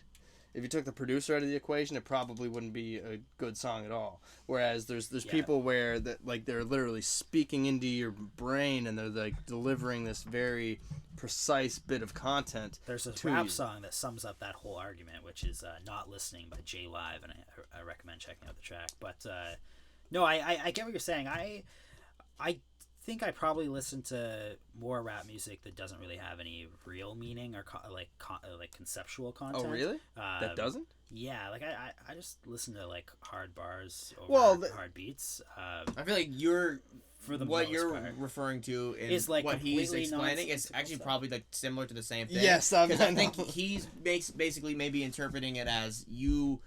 I'm not saying storytelling. Okay, so we have people like Hobson, for example, that is like very like every song has to have like a kind of a thought out like story. And he's been more like that lately too. And I spent an actual but I'm not or like NF or all these like artists that are. I never listened to NF. I've listened to NF a little bit. He kind of reminds me of Eminem, actually. Yeah, I'm not. That's not really the type of shit I was. Is it because of his what?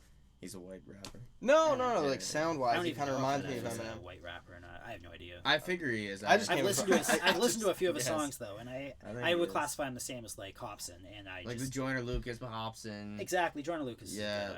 Well, the thing is too is like there's such a bit like that is the benefit of the social media age and the fact that anyone can just record a song and upload it to YouTube now is because you don't need to play the game that you might have had to play in the industry for like 15 years ago, where you needed to climb certain steps to get to the point. Like you could just put something out and someone shares it and someone shares it and someone shares it, and you develop your own fan base, and you don't necessarily have to cater to whatever the popular sound is right now, because the Hobson can put out a music video and it can get 4 million views in a month, and he'll never be played on the radio. It won't chart, but those 4 million, maybe 2 million people actually listen to it, and then they listen to it again, or whatever, however you want to break that down.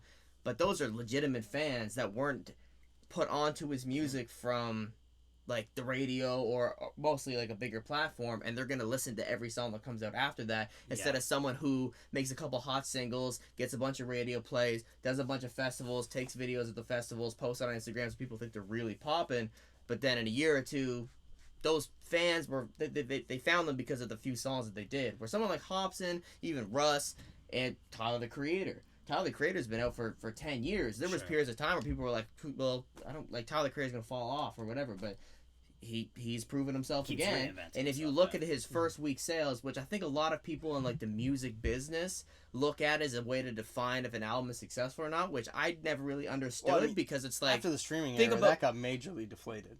You know, it gets deflated in numbers, but it's still promoted by the big music blogs like academics would be like, first week sales are in for Little Durk's album or whoever.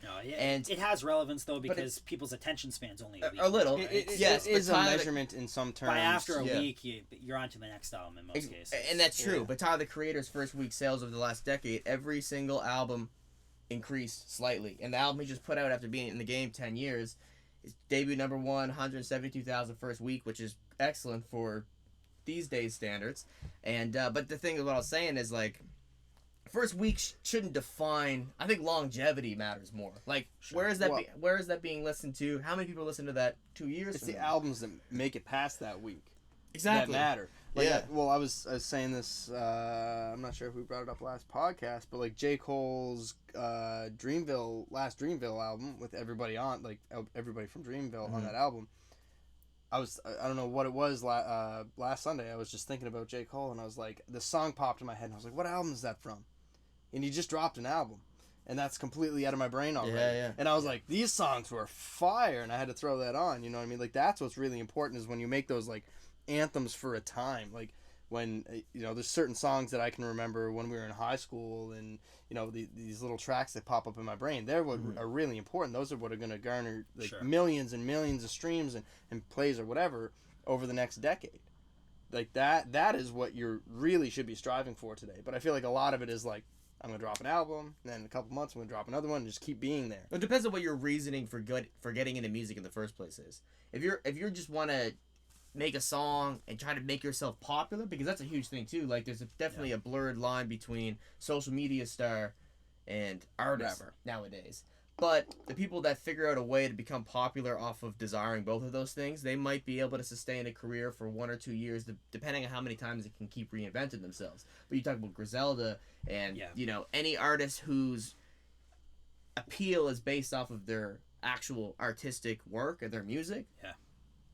they'll be around for a much longer period of time. The people that I mentioned out of Toronto, so people like Asen Eastwood and Daniel Sun, Future Wave, Lord Juco, Mackie actually told me about him. Daniel Sun. Yeah, it's amazing. He's bringing him up. Yeah. Yeah. Okay. So I was telling him about Daniel Sun the other week. You put him on to. Yeah, and he's just been listening to. I'll have to re-listen. I'm gonna re-listen to this interview tomorrow, and I'll. He's just he's been down the same. He's been down the same rabbit hole that I've been down over the last few months. And he's a big hip hop head. Yeah. It's basically just that shit. But if you listen to people like Daniel Sun, Asen Eastwood, and Lord Juco, and all these cats.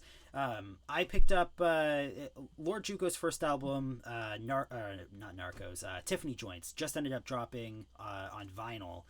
So it got a re-release on vinyl at the beginning of the month, anyhow, beginning of July. And I got an email notification that it was going to end up getting released at like noon on a certain day. I think it was a Saturday or whatever at noon. And I'm sitting there and I'm refreshing that link over and over and over again. I add the OBI vinyl variant that I want to my cart. I go to checkout, it's sold out. I add the next one to my cart, sold out. I go to my next one to my cart, it's a great problem for the artist. I got my fourth option that I want, and I get it. But the point is, this is a Canadian rapper, super underground, on the Griselda tip. That album itself has all three main Griselda members on there. I think Mackie was actually telling me about this. Yeah. This is an interesting talking point that there is, and it kind of goes back to what we were just talking about on a more niche scale in comparison to the Hobson and the Joyner Look, people that are able to use their talents and have this large niche fan base. But this is even a little bit more specific because those guys still are relatively big. No, they're dropping limited vinyl. It's only like 100 copies of each variant, so maybe 500 copies total. But there's a demand, though, still to be able to sell vinyl and find a fan base who appreciates raw sell talent 500 pieces of vinyl in a minute. What are they selling for? That's a complete other. No. But this is like boom that's probably the most important thing here. They're selling for like extremely high prices. Because I was listening earlier. Resale though. No. Retail they'll sell for like 70 Canadian. Okay. $70 Canadian. Because I was listening earlier. Sometimes more. Like sometimes like my fiance's not going to listen to this. I spent like another $200 on records today. And, I'm going to clip this. Alex exposes how much money he spends on records. July 2021. It's all good. We have a budget. It's called for, but it is a lot of money, and she probably won't want to hear the numbers. But it was Griselda vinyl. You're gonna come home tonight and be like, I can't wait to listen to that. It was Conway the Machine, and it was DeRap Winkle's re-releases of his picture discs. But it doesn't really matter that they're picture discs; they're all priced the same, anyways. And it's probably like $240 for 3 pieces of vinyl with no jackets. Wow. No jackets. Jesus, man. It was just. It's. Well, you said before, right expensive to produce this too. Guy's, That's why this it guy's costs so much. This dropped today. You're no. Okay, so here's the actual question. I just sound like it's on a major stutter. I was trying to figure out what I was gonna ask, but my phone's somewhere. I don't know. What is the most? If you feel comfortable disclosing this, what is the highest amount you've paid for? It's all good. Don't worry. A record. What's the biggest splurge you've ever had? It would be a tape for. I bought a few tapes recently for $500 each. Wow. Yeah, but they were like for the purpose of just obviously having it in your collection, but like what were they, Canadian hip hop tapes? Yeah, Canadian rap tapes. For the book or yeah, one was yeah, I can say. So one was the QC compilation out of BC. You post them on your Facebook and whatnot as well, right? Yeah, but I generally don't post prices, and some of these I've been told not to talk about prices, but I won't. I'm not saying from who or whatever. I think it's okay. Yeah. Yeah, so one was the QC compilation from BC. It was a supergroup composed of very early Prevail, Mocha Only, basically the entirety of the underground rap community in BC. They were part of a larger collective called QC, and they ended up putting out this QC compilation in 1995. Not all of them are on it. It's only like 5 or 6 tracks, but that tape, and I spent $500 on that, and I spent $500 also recently on the Moves in Maxwell. So are you familiar with Josh Martinez out of Halifax? He ends up going to BC and now he lives in Seattle, but originally he originated in Halifax. Great rapper, has a significant fan base, and back in the day, what does he go by? Yeah, Josh Martinez. That's what he goes by. But back in the day, he went by Maxwell. How old is he now? Early 40s maybe. Okay. This different era. This is like 97 or so was this very early material. He went by Maxwell, and just FYI, his name's Matthew Kimber. His name's not Josh Martinez. You got so many names. I was like, his name is Josh Martinez, but he go by. That's his name. But he used to go by this. But his name is actually. Yeah. So, anyways, he originates as Maxwell, and Moves and him ended up putting out a tape called Maximum Well-Being. I want to say maybe 97, 98. It's a hard name. And Maximum Well-Being. I drink water. The pinnacle of well-being. The max. So they end up putting out this tape in the late 90s, and I think they pressed up 50 copies total out of a master tape. They're pretty much all gone. I've never seen a copy of it. You dropped some on that? I bought the master tape off Moves, for 500. But are these so obviously if they're selling for that amount, there must be desired. Yeah, and obviously limited as well. They're desired by me. Did they name the price to you? Yeah, or you're like I just. Well, you know what the thing is, baby. it's probably an in between. Yeah. Like you're paying 500, like the master. You bought the master for $500. Yeah. But he means like not like the rights. I didn't buy the rights. Yeah. I just bought the master tape. He had digitized it. Like I could probably get it digitized better than they did. To be honest, I have the university's resources. So if they were to re-release the album, I could probably lend a hand in that process. How deep are we right now, Jason? Time-wise? I feel like time is not real right now. 129. Oh, 129. I always ask around the hour and a half mark and thinking it's longer than it is. Okay, good. Is there a scene in northern Canada? Like, do we got shit popping off in the Yukon and the Northwest Territories? The Iqaluit rapper? There Where is. Are the Iqaluit rappers? There is, but my knowledge of what's going on up there is pretty much limited to academic papers. There'll be people like Charity Marsh. I'm sure there is now. It's interesting. Academic papers on it. There's a pretty good push in the last say 10 years or so for academia to kind of get into studying hip-hop in general. Harvard has a great hip-hop program. There's multiple campuses. When you say great hip-hop program, you mean like just a course that's a part of a broader program? No, I believe it's actually kind of like a full like developed program, multiple courses. Because they have rappers come in and but they also IDK just they started. Have, is that at Harvard? They have an archive though at Harvard for hip hop, and it's pretty extensive. So like Harvard's put a fair amount of attention towards hip hop academia, and just kind of reserving and documenting that knowledge, keeping it, and making sure it survives. But other universities across the North America and beyond have put considerable effort into studying hip hop. Academia in general, I would say, is pretty free in terms of what you study. Like there's a professor at CBU that studies like pornography.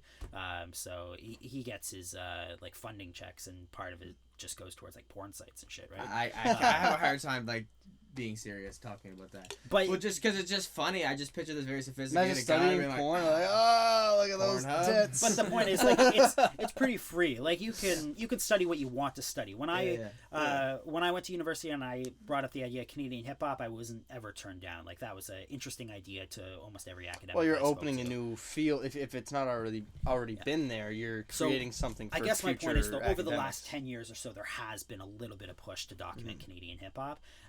And there has been some work, particularly on Indigenous hip-hop studies. Definitely Indigenous hip-hop studies. The racial elements and whatnot are pretty kind of capitalized in those. There's some crazy Indigenous hip-hop artists. Well, you have to think kind of in academia, you have... generally it's fairly kind of left-wing liberal. There's a politics behind what kind of gets studied. In hot topics, at least modern, like contemporary hot topics, Indigenous studies is one of them. And I think for valid reasons, 100%. But within that kind of subfield of academic research on Canadian hip-hop, you have some work done on the Northwest Territories anyhow. So I'm familiar... true. I know a little bit that there is work that's done up there, but I'm not really tuned into the community or the scene, and it's not part of the book, so I'm not writing about it. What are your like timeline? Do you have like a hypothetical timeline of when you expect the book to be completed? Yeah, so with the research ethics board at the university, I had put in for June of 2022 for the end of the research, and then it was going to be 1 year of writing afterwards. Okay. That may end up being delayed a little bit more than that. I'm not 100% sure. I am doing. You said you're at 580 out of a potential 600 at the low end, right?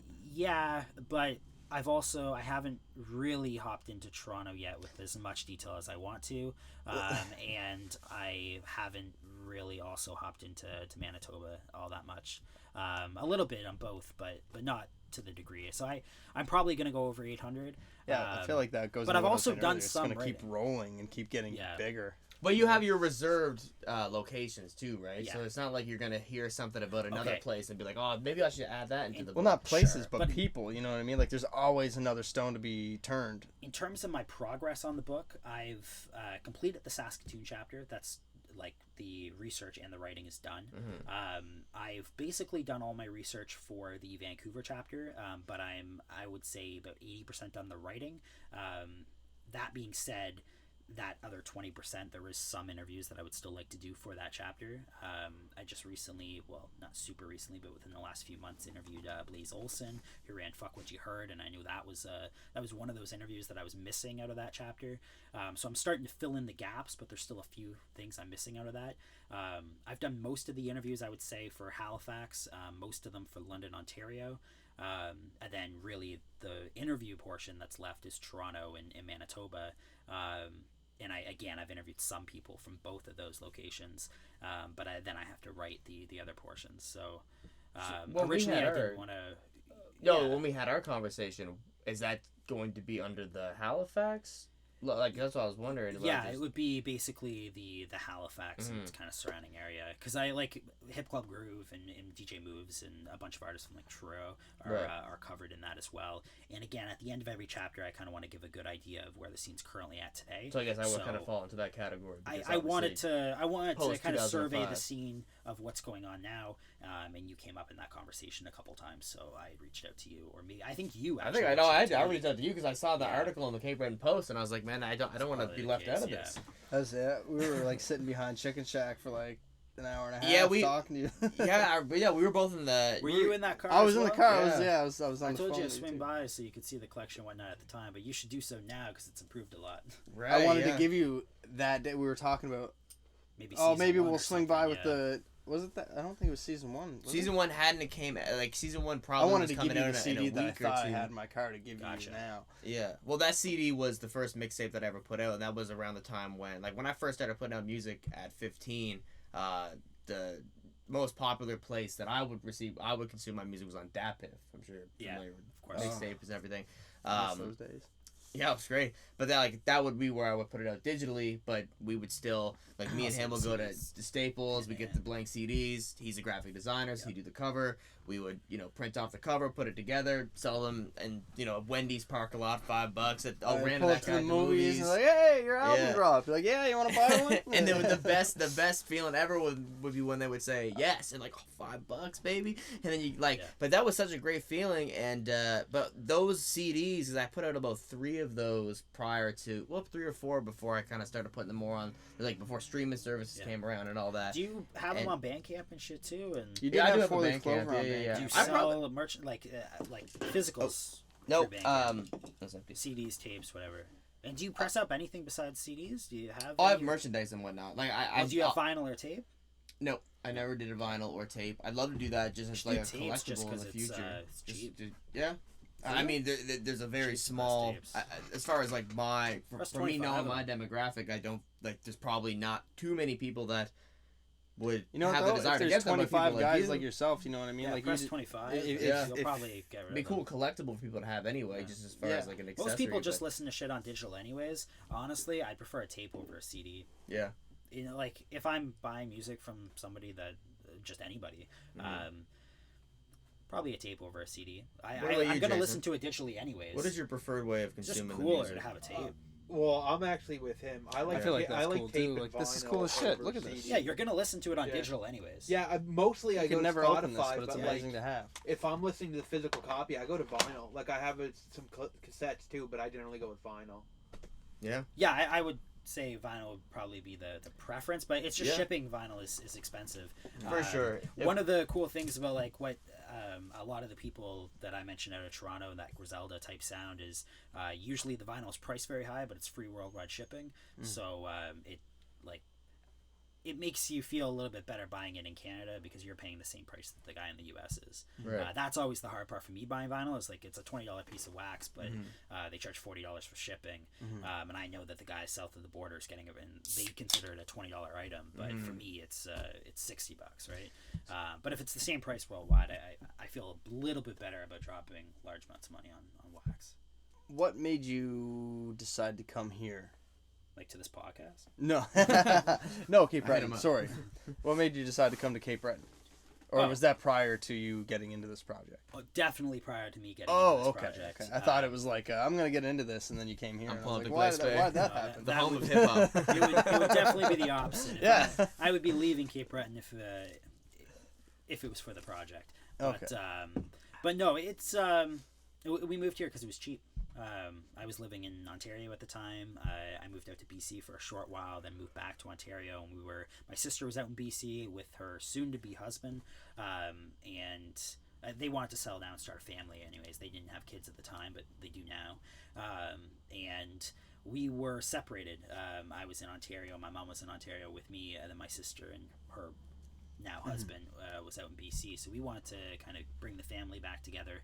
And at the time, and one of the kind of requirements is my mom wanted to be by the ocean, so we could go out to BC by Amanda, my sister, which just was out of our price range, or we could buy 2 houses, like a duplex out here. So we bought a company house in Cape Breton, and that's what we ended up doing here. Classic. So cheap. We went on MLS. We never been in. Well, my mom had been to Nova Scotia on like a tourist trip once, but I had never been out to BC to Nova Scotia. My sister and her husband had never been out here. We just bought it online. We never seen the house before we bought it. Wow, must be a. How do you take the pace change? Because I never really thought about it, but you being from Toronto and having Ontario rather. It wasn't much different. Really? When I lived in Ontario near the end, I was living in Kirkland Lake, which is kind of a small town in northern Ontario. It wasn't vastly different than here. I grew up directly in Toronto?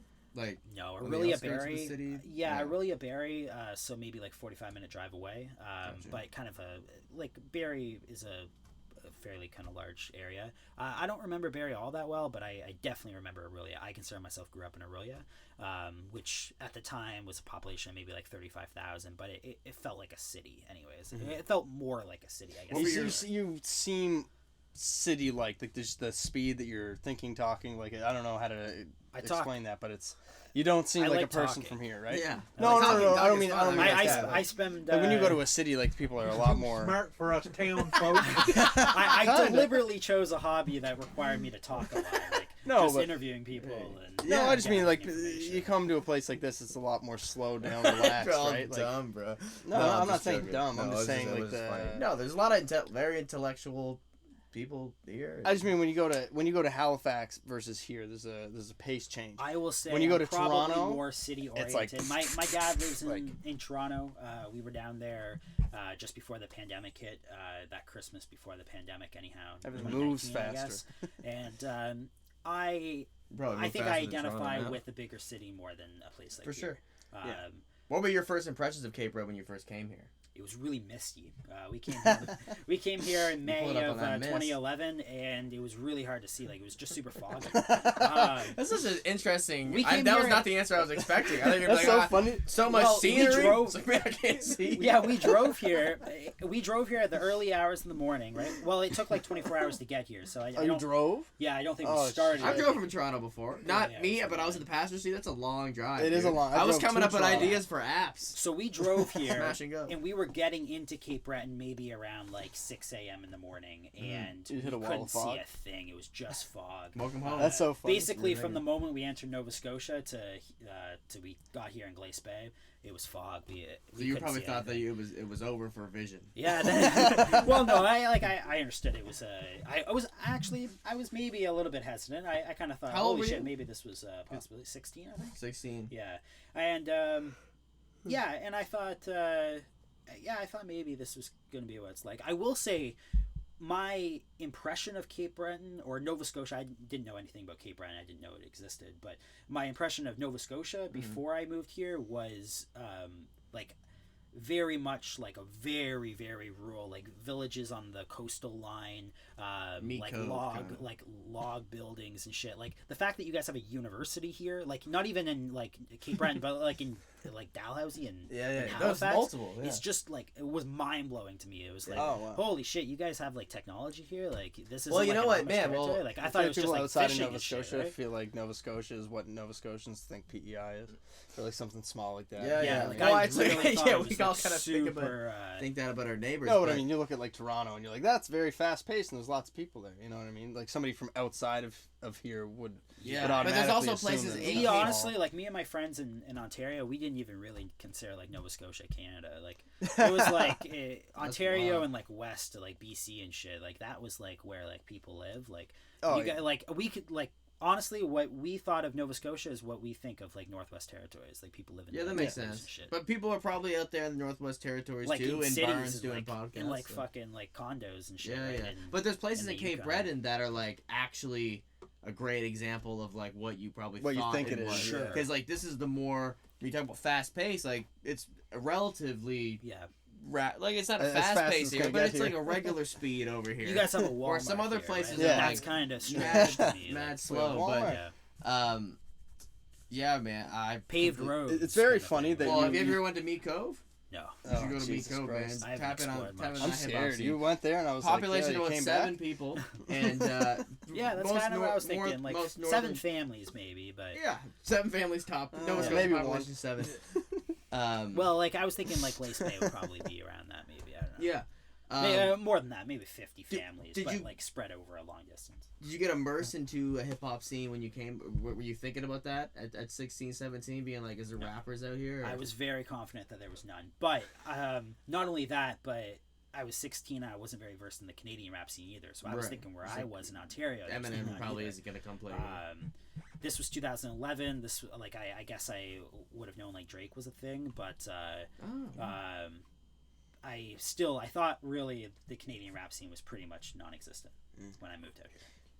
I never really even considered Canadian rap to have a like. I never really even thought about that until I started making music myself. There's like tens of thousands of albums that have been produced. Yeah, when I started making music myself in high school, and then like thinking of ways to receive more exposure, Googling blogs, because right out of the gate, I always took it very seriously. When I put out my first song in 10th grade, I was like, I need to post this on Twitter. I'm going to tweet at other artists. I'm going to find their photographers or managers, whatever. Just reach out to people. Let me find blogs. I'm going to go to their contact page, send my stuff, whatever. Like, I've been on Hip Hop Canada like 4 or 5 different times, and I was actually going to ask if you've ever spoke with I forget his name, but I did an interview with him a couple months ago when my last album dropped, and we had a great conversation. But I feel like that's a guy that has a lot of stories.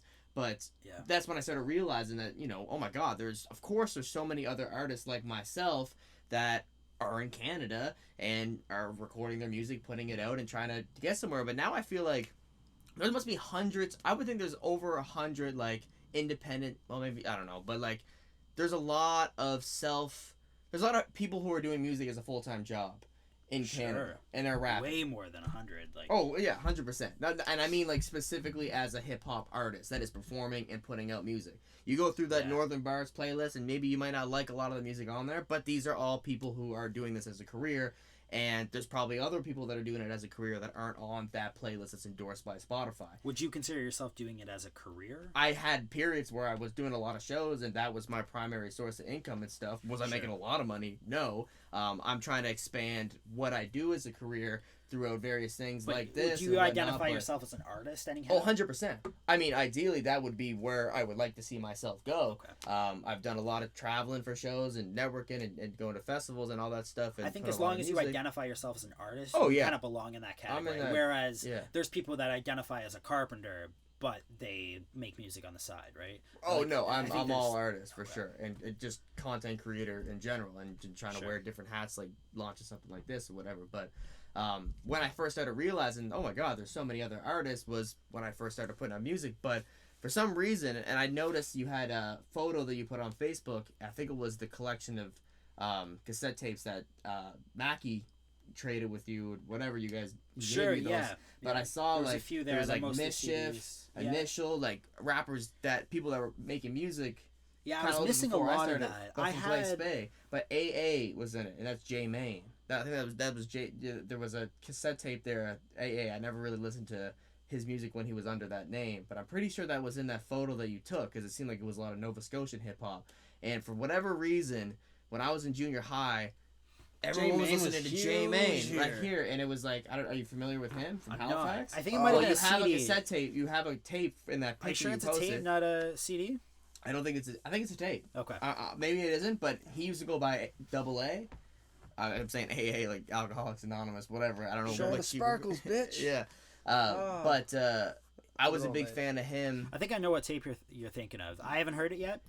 School me. But J Main, if you YouTube him, like he doesn't put out music as much now, but there was a period in the early from 2010, I'd say 2013, 14, where he was definitely very popular in the East Coast scene, and he was like the sole artist that I listened to that was locally from Nova Scotia before I started making music myself. And when I started making music, I started reaching out to him, whatever. Then I finally got him on a couple tracks. And to me, that was like getting Mac Miller on a track, because around the time that I started listening to the Mac Millers, the Wiz Khalifa's, Tyler, the Creators, and all that stuff, for whatever reason, people were listening to him, and he was from Halifax, and he kind of got grouped into Halifax, that. not Cape Breton. It was from Dartmouth, actually. Okay. But gotcha. And then I did a few songs with them and then I was like, oh, this is just a dude from Dartmouth that's also pursuing music and whatever. Yeah, and I went down to Atlanta and did a show with like Quake Matthews and Thrilla and J Main. QC3 or is that the name of the festival?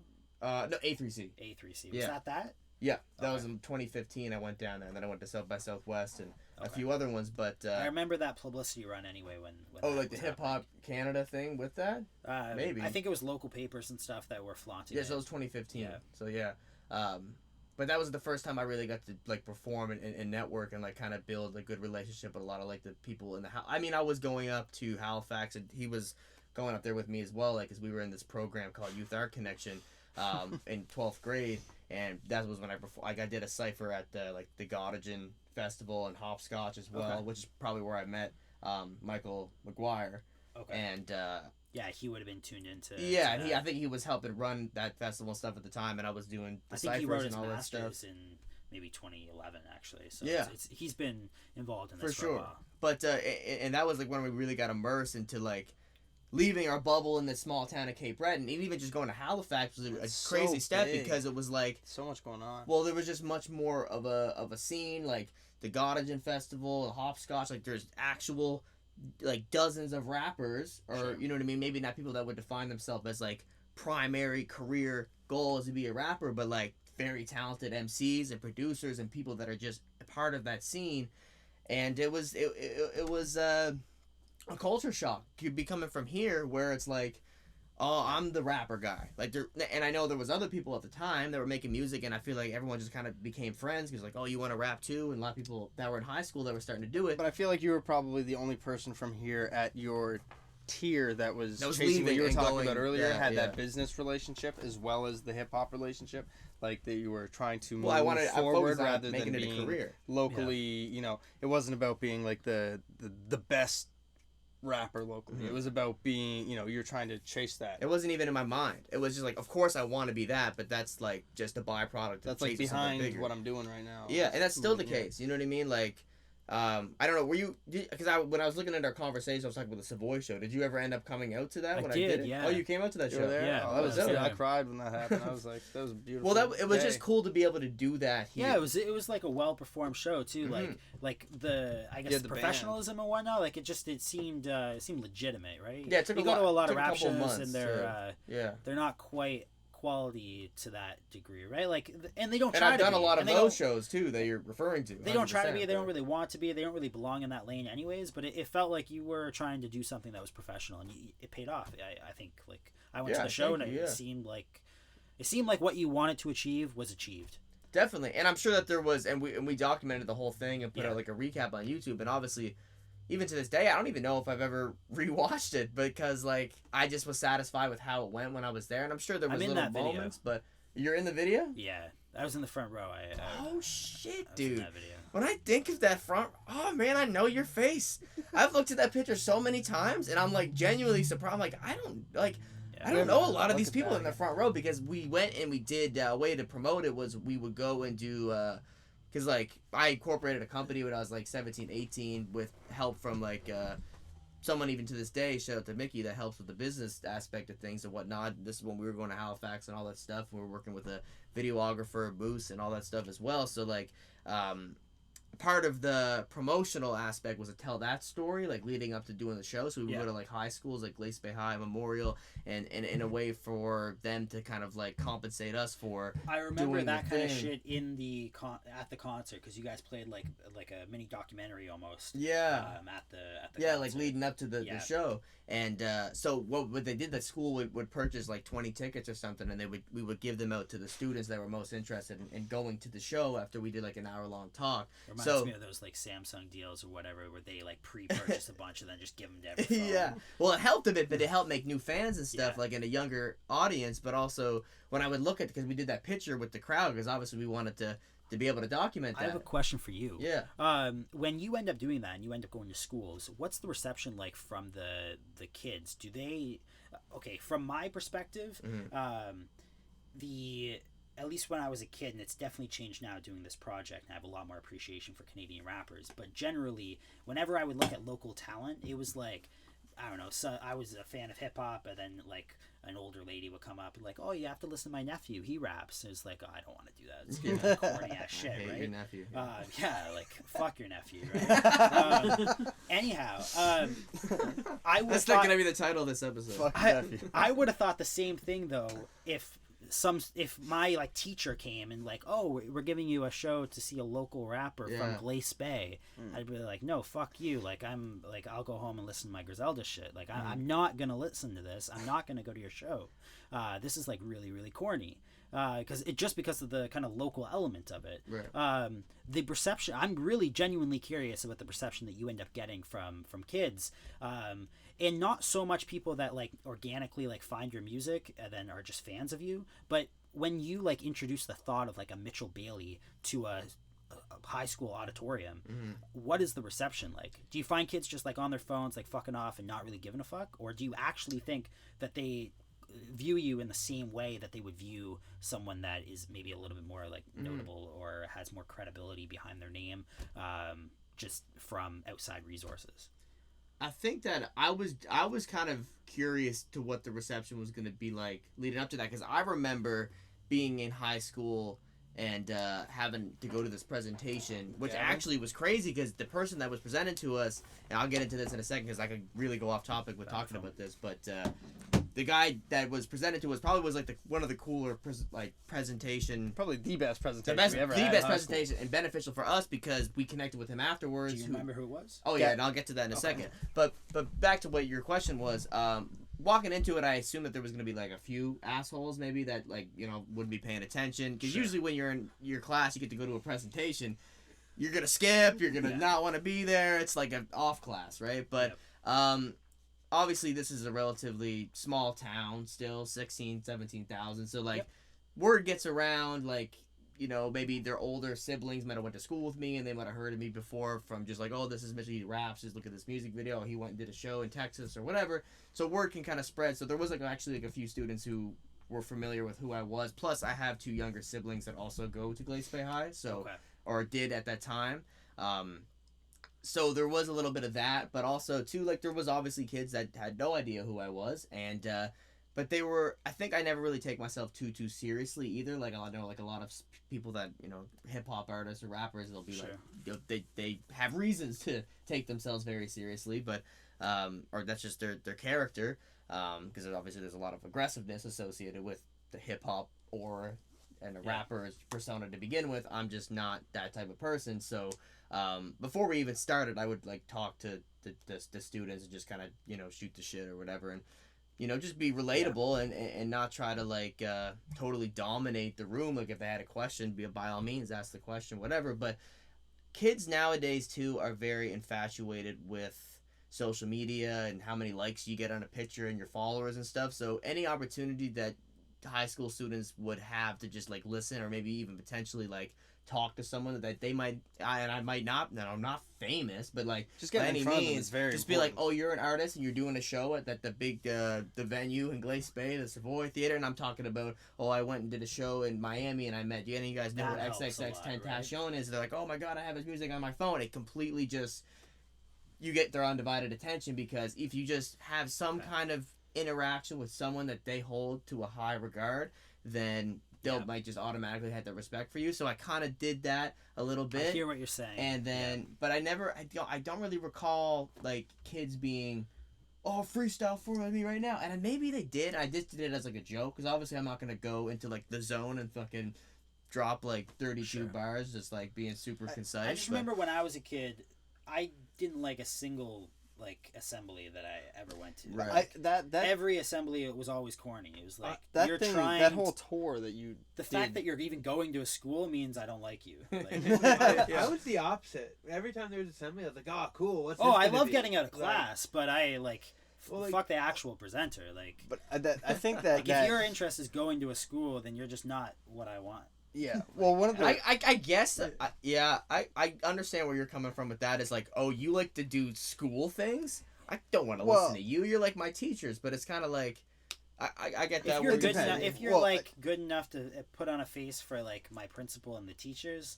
Like, I can't relate to you. My teachers don't like the music I'm listening to, so if they like you, then I don't like you. I feel like here, just getting in front of people is kind of impressive. Like it's like I said, I was talking about before. It's a different pace. But I vividly remember my fiance's friend's daughter was at the one presentation that I actually got to do at the Whitney Pier Youth Club when we went there, and later on I ended up adopting a cat from this friend of my fiance's, and her daughter was at the door and was like. And I had like very little to do with this whole thing. I was just, there basically talking. Sure. And her jaw was like on the floor. She's like, somebody famous is adopting the kitty. You know what I mean? Like it's so. All it took was you to talk in front of like 30 kids. Yeah. So I feel like but I feel like here in particular, and like you were saying, if your teacher is like, hey, go watch this thing, you're gonna be like, fuck off. But. Yeah. It was something that was at least appealing to that audience, and it's like, wow, he's from here, he's in front of us. I feel like that really helped. Yeah, there's some kind of authority associated with it, but like in a relatable way, because it's like I wasn't in like a dress shirt tucked into my dress pants, and you know what I mean. Like I didn't look like someone who was like an educator. I was dressed like this, probably. You know what I mean? Like I'm dressed similar to how you guys are dressed. And talking about things that you're interested in. So I feel like you're also not dressed like a rapper. Right? Yeah, exactly. You don't carry yourself like I don't know. I don't got my chains on. Yeah. I should get some chains. I don't know, like that tough guy image, right? Yeah, exactly. Well, that's not who I am. A rapper, that's such a failure if you're trying to be someone that you're not. That actually kind of I remember stereotypical rapper, and there's a stereotype there. Right. I remember the kind of general reaction to what we were talking about earlier when Gavin came to our school, and Gavin Shepard runs the Remix Project. All good. Oh, yeah. In Toronto, I believe. What's the time? 7:48. He was talking to us. We don't have too much longer, by the way. Oh yeah, it's all good. We're at 2 hours. We hit 2 hours. Usually this is like our tipping point, and then this is the Wild West after this point. I could keep talking, but I gotta get home. Oh no, it's all good. Yeah. Anyway, continue. Oh, sorry. We'll do it in 10 minutes. I'm just saying you were doing your kind of like tour of presentations in Cape Breton. I think each one of those, well, from what I gathered, especially the one that I was at, seemed more impactful in terms of numbers of people that were actually interested than when Gavin came to our school, and he's like, oh, like I have the Remix Project, and I've worked, I'm personally acquainted with Drake and all these people. You think that the ears would start perking up. I was but genuinely literally surprised. that presentation ended and everybody cleared out, and it was me and you and one other person that really didn't necessarily need to be interested in it, but was probably because we ran up to him. Like 3 people were just like, yeah, and everybody else was like, fuck you. But it was so valuable that people were not interested in talking to him afterwards at the time. Well, kind of opened a window for us. So some just weird coincidental stuff, like some context at the time, and I don't know if are you familiar with the Remix Project? Basically, it's like And I don't really have any direct affiliation with them at all. And only I because of that little documentary before the show. I think it touched on that a little bit. Might have. But basically, when you're talking about the doc, are you talking about when we were like interviewed? No, in the there was a video I know there was like we all did an interview piece. Oh, there was a slideshow type video. It's probably I've never maybe seen 5-10 minutes or so. Until, just before you ended up coming on stage. Right. Savoy. Gotcha. Yeah, because definitely talked about the remix project because that's somewhat familiar. That was a big starting point. I feel like he was not a starting point, but like he was a very influential character. Which is interesting about this guy, I haven't talked to him since 2017, so he's not necessarily someone who's in our lives by any means in day to day. But it was just interesting from interacting with him. So this was a day. So there was only like 2 classes that got invited down to the gym for this presentation, and I was in one, you were in the other. We weren't even in the same class. No, exactly. So there were only 2 classes, and it was whoever had drama in the afternoon. I was in drama in the afternoon. Okay. And it was actually interesting because the schedules for that day were like mixed up for some reason. I was actually supposed to have it in the morning, but it was in the afternoon. So if I had it in the morning, I wouldn't have ever even went to the presentation. And you just so happened to be the other class. And basically he came. I don't know what really. That's the a purpose. real like bullshit way of doing picking who gets to go to a presentation. Randomly, yeah. Like we'll pick 2 classes that were in drama in the afternoon, drama, and they get to see it. It's like, dude, I just missed the fucking assembly. Well, and it was strange too because I don't necessarily understand the reasoning for him doing this. I only want to speak to drama kids. Well, yeah, I don't know what it was, but his whole thing is to go around and basically find and encourage talent. Let's find the classes that's most likely to have the stoners. I was definitely high during that thing. But it was probably because it was more catered to arts or whatever. Because the Remix Project is like a my understanding is like it's basically like a not-for-profit, almost like a educational system where like you take this 8-month course and at the end you get a piece of paper or whatever. Like I'm familiar with Jessie Reyes. She was in that program. Like Rich Kid. Wonder Girl was in that too, wasn't she? You know Rich Kid. Like he's a big ambassador of it. Like he's a producer, rapper from Toronto, Ontario. Okay, then no, I'm not familiar. He's in a group that was nominated for a Juno, I believe, last year. But he did like a collab album with Sunreal. Is there like a Rich Homie Quan or something? He's from Atlanta. There's Rich Homie Quan and there's Rich the Kid. And you're probably thinking of Rich the Kid, who's a rapper from Atlanta as well. But that's who I was. Shout out to Rich, both great artists. But yeah. Anyway, he was there talking about, I guess, him forming the Remix Project and what they do. And well, they were at the time as well associating with Youth Art Connection, which was a program that we ended up being in after this presentation. So that's where it kind of created the relevance. But I don't really necessarily remember the reasoning for why he was even going around talking about this. It was just maybe he got some funding to go travel and spread the word about his great program. That's what he does essentially is move around. And you were in this as a producer, or were you rapping? He decided to start rapping in 10th grade. He was like, I'm going to do this, and I was like, what's your involvement in all this? I didn't know shit about you. That's generally how it goes. That's generally how it goes, and it's I'm the other Mitchell. Yeah. I'm the side Mitchell. No, so me and him grew up together. The day that I found out that other people could have the same name as me, we met. Because I thought I was like the only Mitchell, and then I was like freaked out, and my grandma was like, "Oh, there's another one off the road," and we met. But in 10th grade, we were in math class, I think, and you were just like, "I'm gonna start making music," and I was doing. Remember, I brought up earlier, I knew about Logic early on because of so I was into the trick shotting community on YouTube, and I sucked at that. So it was mostly like Call of Duty shit, right? Yeah. Okay. So you're not familiar. So Call of Duty montages and things like that was what I was. I know he was associated with FaZe, but I don't really know much about FaZe Clan. I just kind of know them. I kind of know the brand. I thought it was like a they've evolved FPS into type thing. Way bigger thing than they were at this time. Like that was at that time it was like people that are a little bit younger than us. That's like, the only time FaZe. Yeah, like they're like FaZe Banks and all that. They're like legit, like just social media. What about at that time? They were like. I only know them from that time. I didn't know they continued on. Oh, they're huge now. Like these are kids that went from like nothing, just fucking around. I'm like super in my own bubble. But basically, he offered to do my graphic. And I only know them because of Logic. I just heard the name. Clutter, and then that was it. Yeah, so when I was like 13 or 14, I got into graphic design just as an into that scene because I sucked at what they were doing, but I had a service to offer, and I networked my way up the ladder there. So if you collaborated with Mitchell in terms of graphic design, I did all of these. Like I did this, I did that. I mean, 4-Leaf Clover. That's your second mixtape, right? I hand drew that on a napkin. Did you make beats or anything too, or no? No, I just album art. We just grew up together, and I just did all the album artwork and single artwork, all that stuff. So that was like. I'm a witness. Always design and shit. Yeah, but he's a very integral part of all the music stuff. And but basically, back to Gavin presented. He was talking about starting the read because Drake used to use their studio back in like before, like probably when he dropped like Room for Improvement or whatever, like before comeback season, like early Degrassi transitioning Drake, I guess, was using their studios from time to time. 40 is always a big. I believe he was friends with 40, right? Gavin yeah, like I remember when he was a mutual friend with Drake, and 40. He posted a picture when he was here in Whitney Pier, and 40 commented, he was like, "What are you doing in my backyard?" or something, because I guess 40 has grandparents or something from Whitney Pier. I don't know what the relation is. Oh, really? Yeah. That's interesting. But it was super interesting. So he's talking about. I just was like, "What is this presentation?" Whatever, and then he starts talking about this shit. And I'm all ears. And then like I remember someone in my drama class was like making fun of him for the way he was wearing his hat. And I was like, "He just said that Drake used to record at a studio."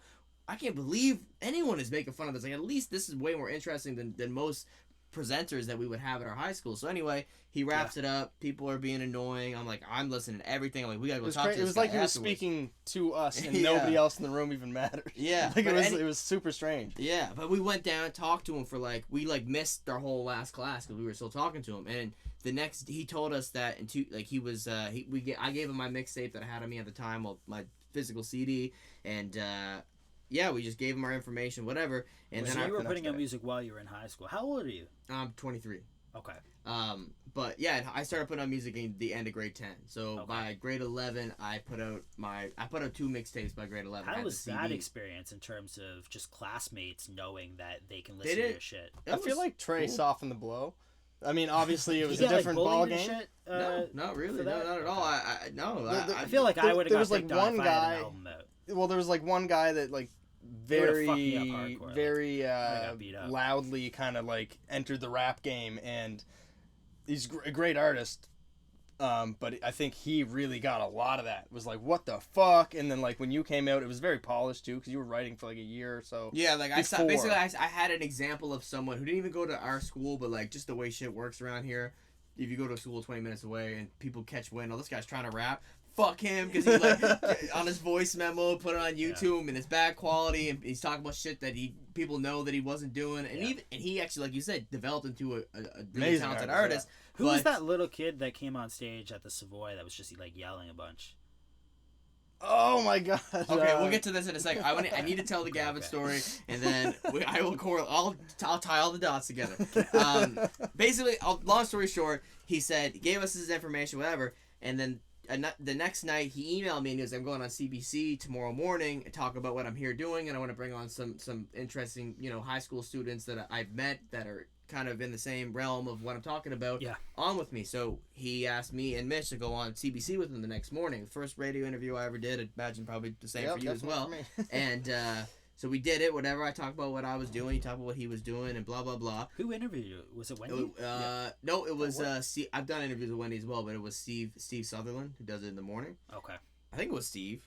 Maybe it was. I don't know who Steve. I feel like it was Wendy. I've only ever been in there with Wendy, but I feel like I've never been in there met a couple times with her. Steve, but I did a 6-part documentary series with CBC, and I mostly communicated with Wendy. Yeah. Okay. And then I did a piece with CBC London. I don't remember a lot, but I don't remember being CBC Halifax. I was on. I did a. What was it about, hip hop? Yeah, the documentary was on Canadian rap, and then the last episode was Cape Brent, which is why I was familiar with not you, but. Who did you interview? Familiar with others. Well, Malcolm. I interviewed Malcolm for that. Yeah, that was really kind of my introduction. It was just Malcolm that you interviewed? No, I interviewed other people as well. Who's the dude that's in the Philippines now? I forget his name. Sandy McCachran? Yeah, Sandy. Yeah. So you interviewed like the older generation kind of. Yeah, and then I already had the interview in the bank with you. I already had an interview with Shift from 902. Okay. Did you use those interviews for that? Yeah. I think I used like clips from our conversation for the audio documentary for sick. CBC. Yeah, I didn't even know this. So I'm in that. Yeah, so it was 6 parts there, and you're definitely referenced. I'm not 100% sure if I used that clip. They weren't long episodes. They were like maybe maybe like 5 to 15-minute episodes, and then there were 6 of them over a 6-week period. I'd love to hear them. I should still have all of them, I think. Yeah, I'd love to hear them. But then I did a piece on Halifax rap on Halifax CBC, and then I did a piece on London rap on London CBC. Sick, dude. That's fire.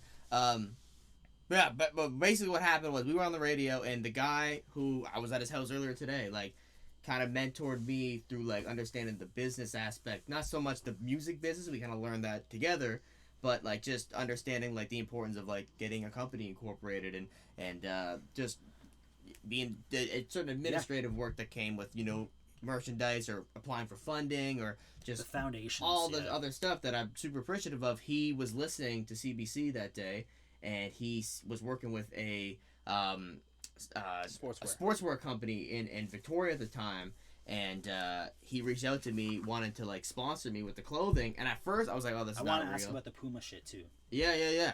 Okay. And I disregarded it because the subject title was like the next hottest Canadian rapper needs to wear the next hottest Canadian sportswear brand, and I was like, oh, I'm not the next biggest Canadian rapper yet. I mean, that's a little premature. Sure. Whatever.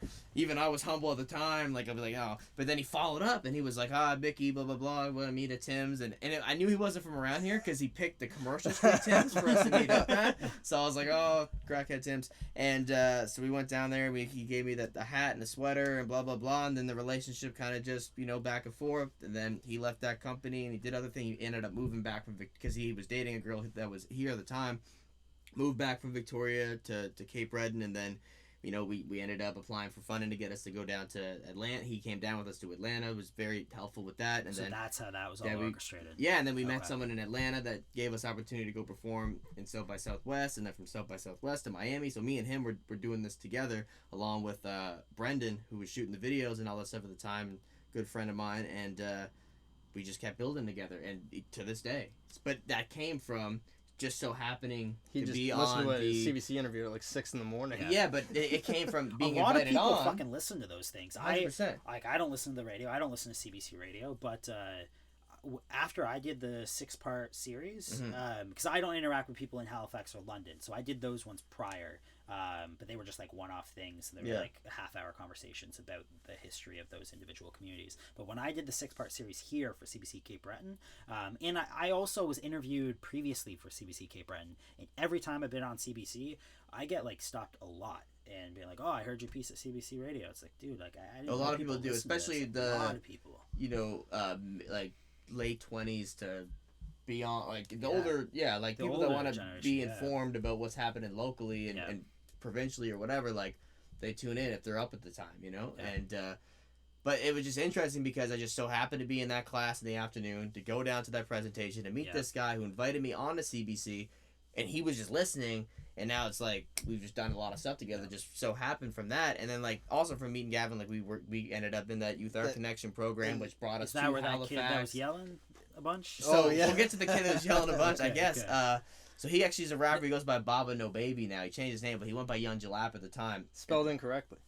Yeah, it was Young Jalap. Yeah, it was with an EP, but I guess he over time changed it to the AP. He was like a trap rapper and shit, but like he actually has transitioned from what I've heard to more boom bap shit. He was always dope, but the fascination with him, I was 19 turning 20. I was like the second year out of high school, and I was only doing music. So like this was after I traveled a bit and all that stuff to do shows, and was in the studio to make this a full-time thing. Yeah, exactly. Yeah. And even to this day, still pursuing that. Sure. Just, you know, balancing other things at the time, and my interests expand or whatever. But back then, though, I was in the studio, and the Sean Lewis records all my stuff, produces it all to this day. He was like, I got this guy coming, and I don't know who he is. Wasn't it? It was him and his friend, and he was like, I don't know who this guy is. You want to just, like, stick around or whatever? I don't want it to be weird or whatever. I don't know what he said. Maybe he didn't even say that, but I was like, fine, man, whatever. So he shows up, deep voice. I'm like, okay, this guy must go to, like, because his name is Ahmed, so... I thought he was in university, because he was like same height as me. He didn't look or sound like a kid. So I'm talking to him, whatever. He tells me he's 14. Yeah. And I'm like, I started writing music when I was 14, but it's like it's not often you run into someone who just like took the initiative to record or whatever. book a studio session at 14. So he goes in the booth, and then and it was unlike anything I heard here at the time, because usually still the music that was being recorded here is like more like focused on having like the boom bap sound and like trying to out rap people, because you come in and be like, I want to be the best. Where he was like, first thing he says like, it was like Lil Pump type beat, and it was like Uber driver give me top, and I was like, it's a song about getting head from an Uber driver. From a 14-year-old. And he's 14. The Uber driver, like... We don't even have Uber here. Uber drive and let me drive. There's so many barriers that he had to break to make that song. And I was just... and it sounded good. For the type of music that he was doing, like, obviously, this was not recollection of a real experience he had. I hope not. What was the song called? Uber Top? It was called Uber Top, yeah. But I was just, like, blown away, because it sounded just like anything that was like popular in that SoundCloud trap space at the time, and I was like, "This is gold." I don't usually do these songs. I never heard any recorded material. I just heard a stage performance. That was great. I had a good. That was a little like. Well, that was like his first performance. No, like, that was he really energetic before that, but he like, came out real hard. And it was after I already picked the openers too, and he just reached out to me. He was like, "Man, can I get on? Can I open still, or can I just get on the show?" And I was like, "You know what, dude? You're just gonna," because I think that shit's cool. Like, take out this newer, younger guy and just give him the chance to perform in front of more people. Definitely different energy than what I had for the show. He just came out swinging, but yeah, he does. His music's a little bit changed now. Who's from the what dude I've that heard, played but... acoustic guitar? Was that the same show? Oh, I it's think Cam so. Holohan. I believe. He was dope. Yeah, he performs a lot around here. Yeah, he was great. He's always performing. He like performs every weekend at some restaurant. Man, there's always I actually remember that performance. Like that. Did he do Caribou Lou? He did. He did like a Tech 9 cover, yeah. But cool. His that was whatever. But the shit that he like had originally wrote was fantastic. Yeah, no, he's a great artist, great singer, talented man. Right before we wrap up, you asked about the Puma thing. Yeah. What's going on? I just reached out to them 3 years ago on, not them specifically, but a thing I used to do to grow my following on Instagram, but I would just go to rappers' accounts who I thought had similar music to me, or their fans would be interested in the type of, like, they would like the music that I make based off of the artist they're following. And I would just, and this is not effective anymore, but I would just follow their followers, and then when they follow me back, I'd have like a message I sent to them. It was not like, check out my new song. It was like, thanks for the follow back, just trying to expand my music's audience. And then maybe half of them will be like, oh, no problem, would love to hear your music. And then I'd have the follow-up message with the music video, and it worked to a degree, and then it just got way too exhausting. But something I would do before I go to bed, or I'm on the toilet or something. I tried the same shit on like Twitter. It's exhausting, and it doesn't play out in the long run, because the algorithms make it hard to reach those people over time and whatever. But I just randomly followed this girl who just so happened to be it was just pure random. Her bio said marketing at Puma. She followed me back, and I must have been following like a Canadian artist follower or whatever, because she worked for Puma Canada and still does. And she was like, oh, I did the thanks for the follow back, whatever. And she goes, no problem. Checked out your stuff. Let me know if you'd ever be interested in any Puma stuff. And I was like, hell yeah, like, of course. I expected like maybe a shirt, and I'd be like, oh, this is sick. And then so I gave her my address, whatever, and then didn't hear anything. And then it was actually when we went to New York in 2018. My mom sent me a picture, and she was like, oh, you just got all this Puma stuff. And I was like, it's 3 pairs of shoes, tracksuit. First pair, one of those pairs of shoes, they were like the coolest shoes black I ever ones? saw. Yeah, with the blue and the yellow and the red. You got like I wear them still to this day. Yeah, I wear them when I go for runs. They're in my dude. car. I'll show you them and see if they're the ones you're talking about. But I feel like I just got put on this list of like maybe athletes, up and coming artists, whoever. They're just like micro influencers or whatever. So like whenever they have new shoes or whatever coming out, they're just like, okay, you do this, check. Did you send it to the list right of up the 100 ladder. people? Remember we were on looking on Instagram one day, and like I think it was like G-Eazy posted a picture of, or somebody of the like a I think it was YBN Corday. Or somebody that was a larger rapper posted a picture of the same shoes that you just got in the mail, and it was like at Puma. Yeah, I know. Like there's this like very wide spectrum of people that they're reaching out to, which is very interesting. That I actually got new shoes for them today. I didn't even open the box yet. But I've seen that. But that's the thing. They actually got me involved in this like 30-day campaign they did with Foot Locker to kind of bring back like the original suede thing. So they sent me like this tracksuit and yeah, I've seen it over the last few months. The Foot Locker actually posted the pictures that I did with the caption and everything. It was cool, but yeah, they've sent like more shoes than usually would be like maybe a couple times a year, but I got like 3 pairs in the last month and a half, so I don't know if they're just up in the the shoe output, but yeah, man. Are you a sneakerhead yourself? Do you? No, not really, dude. Maybe I should become one. You should probably appreciate it more. Not say you're not. I am a huge sneakerhead. Puma exclusively. Yeah, I only like just for Puma. I hate all other brands. So, yeah, that's fair. I take sneakers to my head. Anything who else is sweating, dude? I've been sweating for like the last hour. I'm not drenched, but like I'm going. At the beginning of every episode, I'm in the midst of like a coffee-induced panic attack. So like every single time I get here, I'm sweating bullets. I feel good. There's no heating in here, and the nighttime settled in. I think it's cooled down. I don't know why I'm sweating, man. But I was sweating. Your hip hop knowledge just makes me nervous. You know, that's why I'm sweating. But yeah, anything you wanna say or touch on before we wrap up? Just thanks for having me on. I appreciate it. I like talking. This is my favorite shit to do. Is just talk about hip hop history. I love talking about my own shit. So let me talk my shit. I like this. That's a lyric I have in a song. But fuck your nephew. Yeah, we don't want to listen to your nephew's mixtape. He got to come up on his own. And then we just organically hear. Then he'll get the Puma deal. Yeah. So, when you, whenever you want to come back on, if you make some progress, obviously on the book or whatever, you have some announcements to make.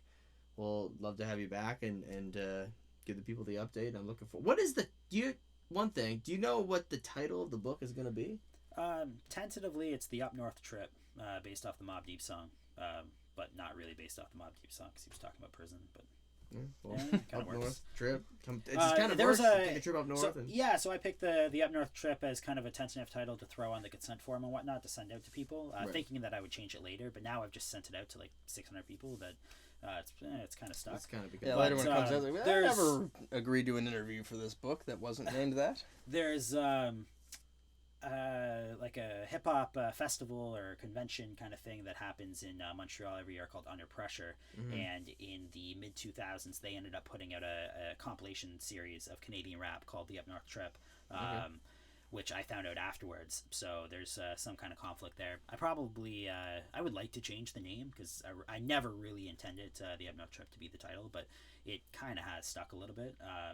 It's in my drafts for different chapters and whatnot. I do label it the Up North Trip, but I don't know. Maybe that's a conversation for the publishers, and they probably have some suggestions. Well, maybe we get some comments. People make it to this point of the episode, and how often do you think people actually listen all the way through to a podcast? I can see. I listened to 3 straight through today. Oh, I will. But it was like different podcasts or this podcast? Not this podcast. Like, I need to relive our chats. No, no, just podcast. Well, it was Joe Rogan actually, but I listened to 3 straight episodes while I was working. So it depends, I think. I rarely listen to full it depends podcasts. on your like. I work by myself on Sunday. That's what we do the clips too, like throughout the week. Like I'll re-listen to this tomorrow. I'll write the timestamps, put them in the comments, and I can use that as a way to refer back.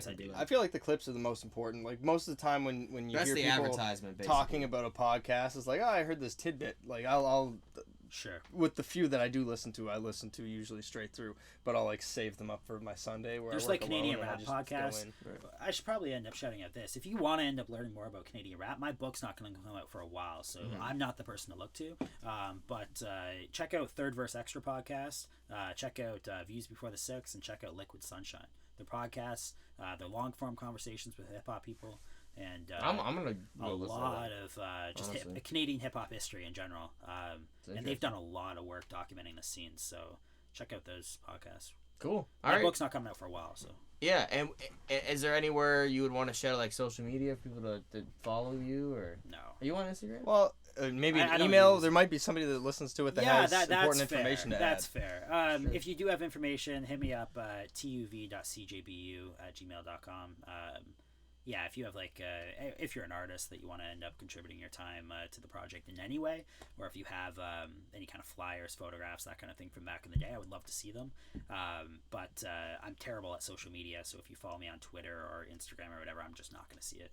I feel that. I'm really bad at social media. I'll be active for a couple weeks, and then I'll go off for a few months. Not a bad way to live. All right, man. Let's hit that button and wrap that bad boy up.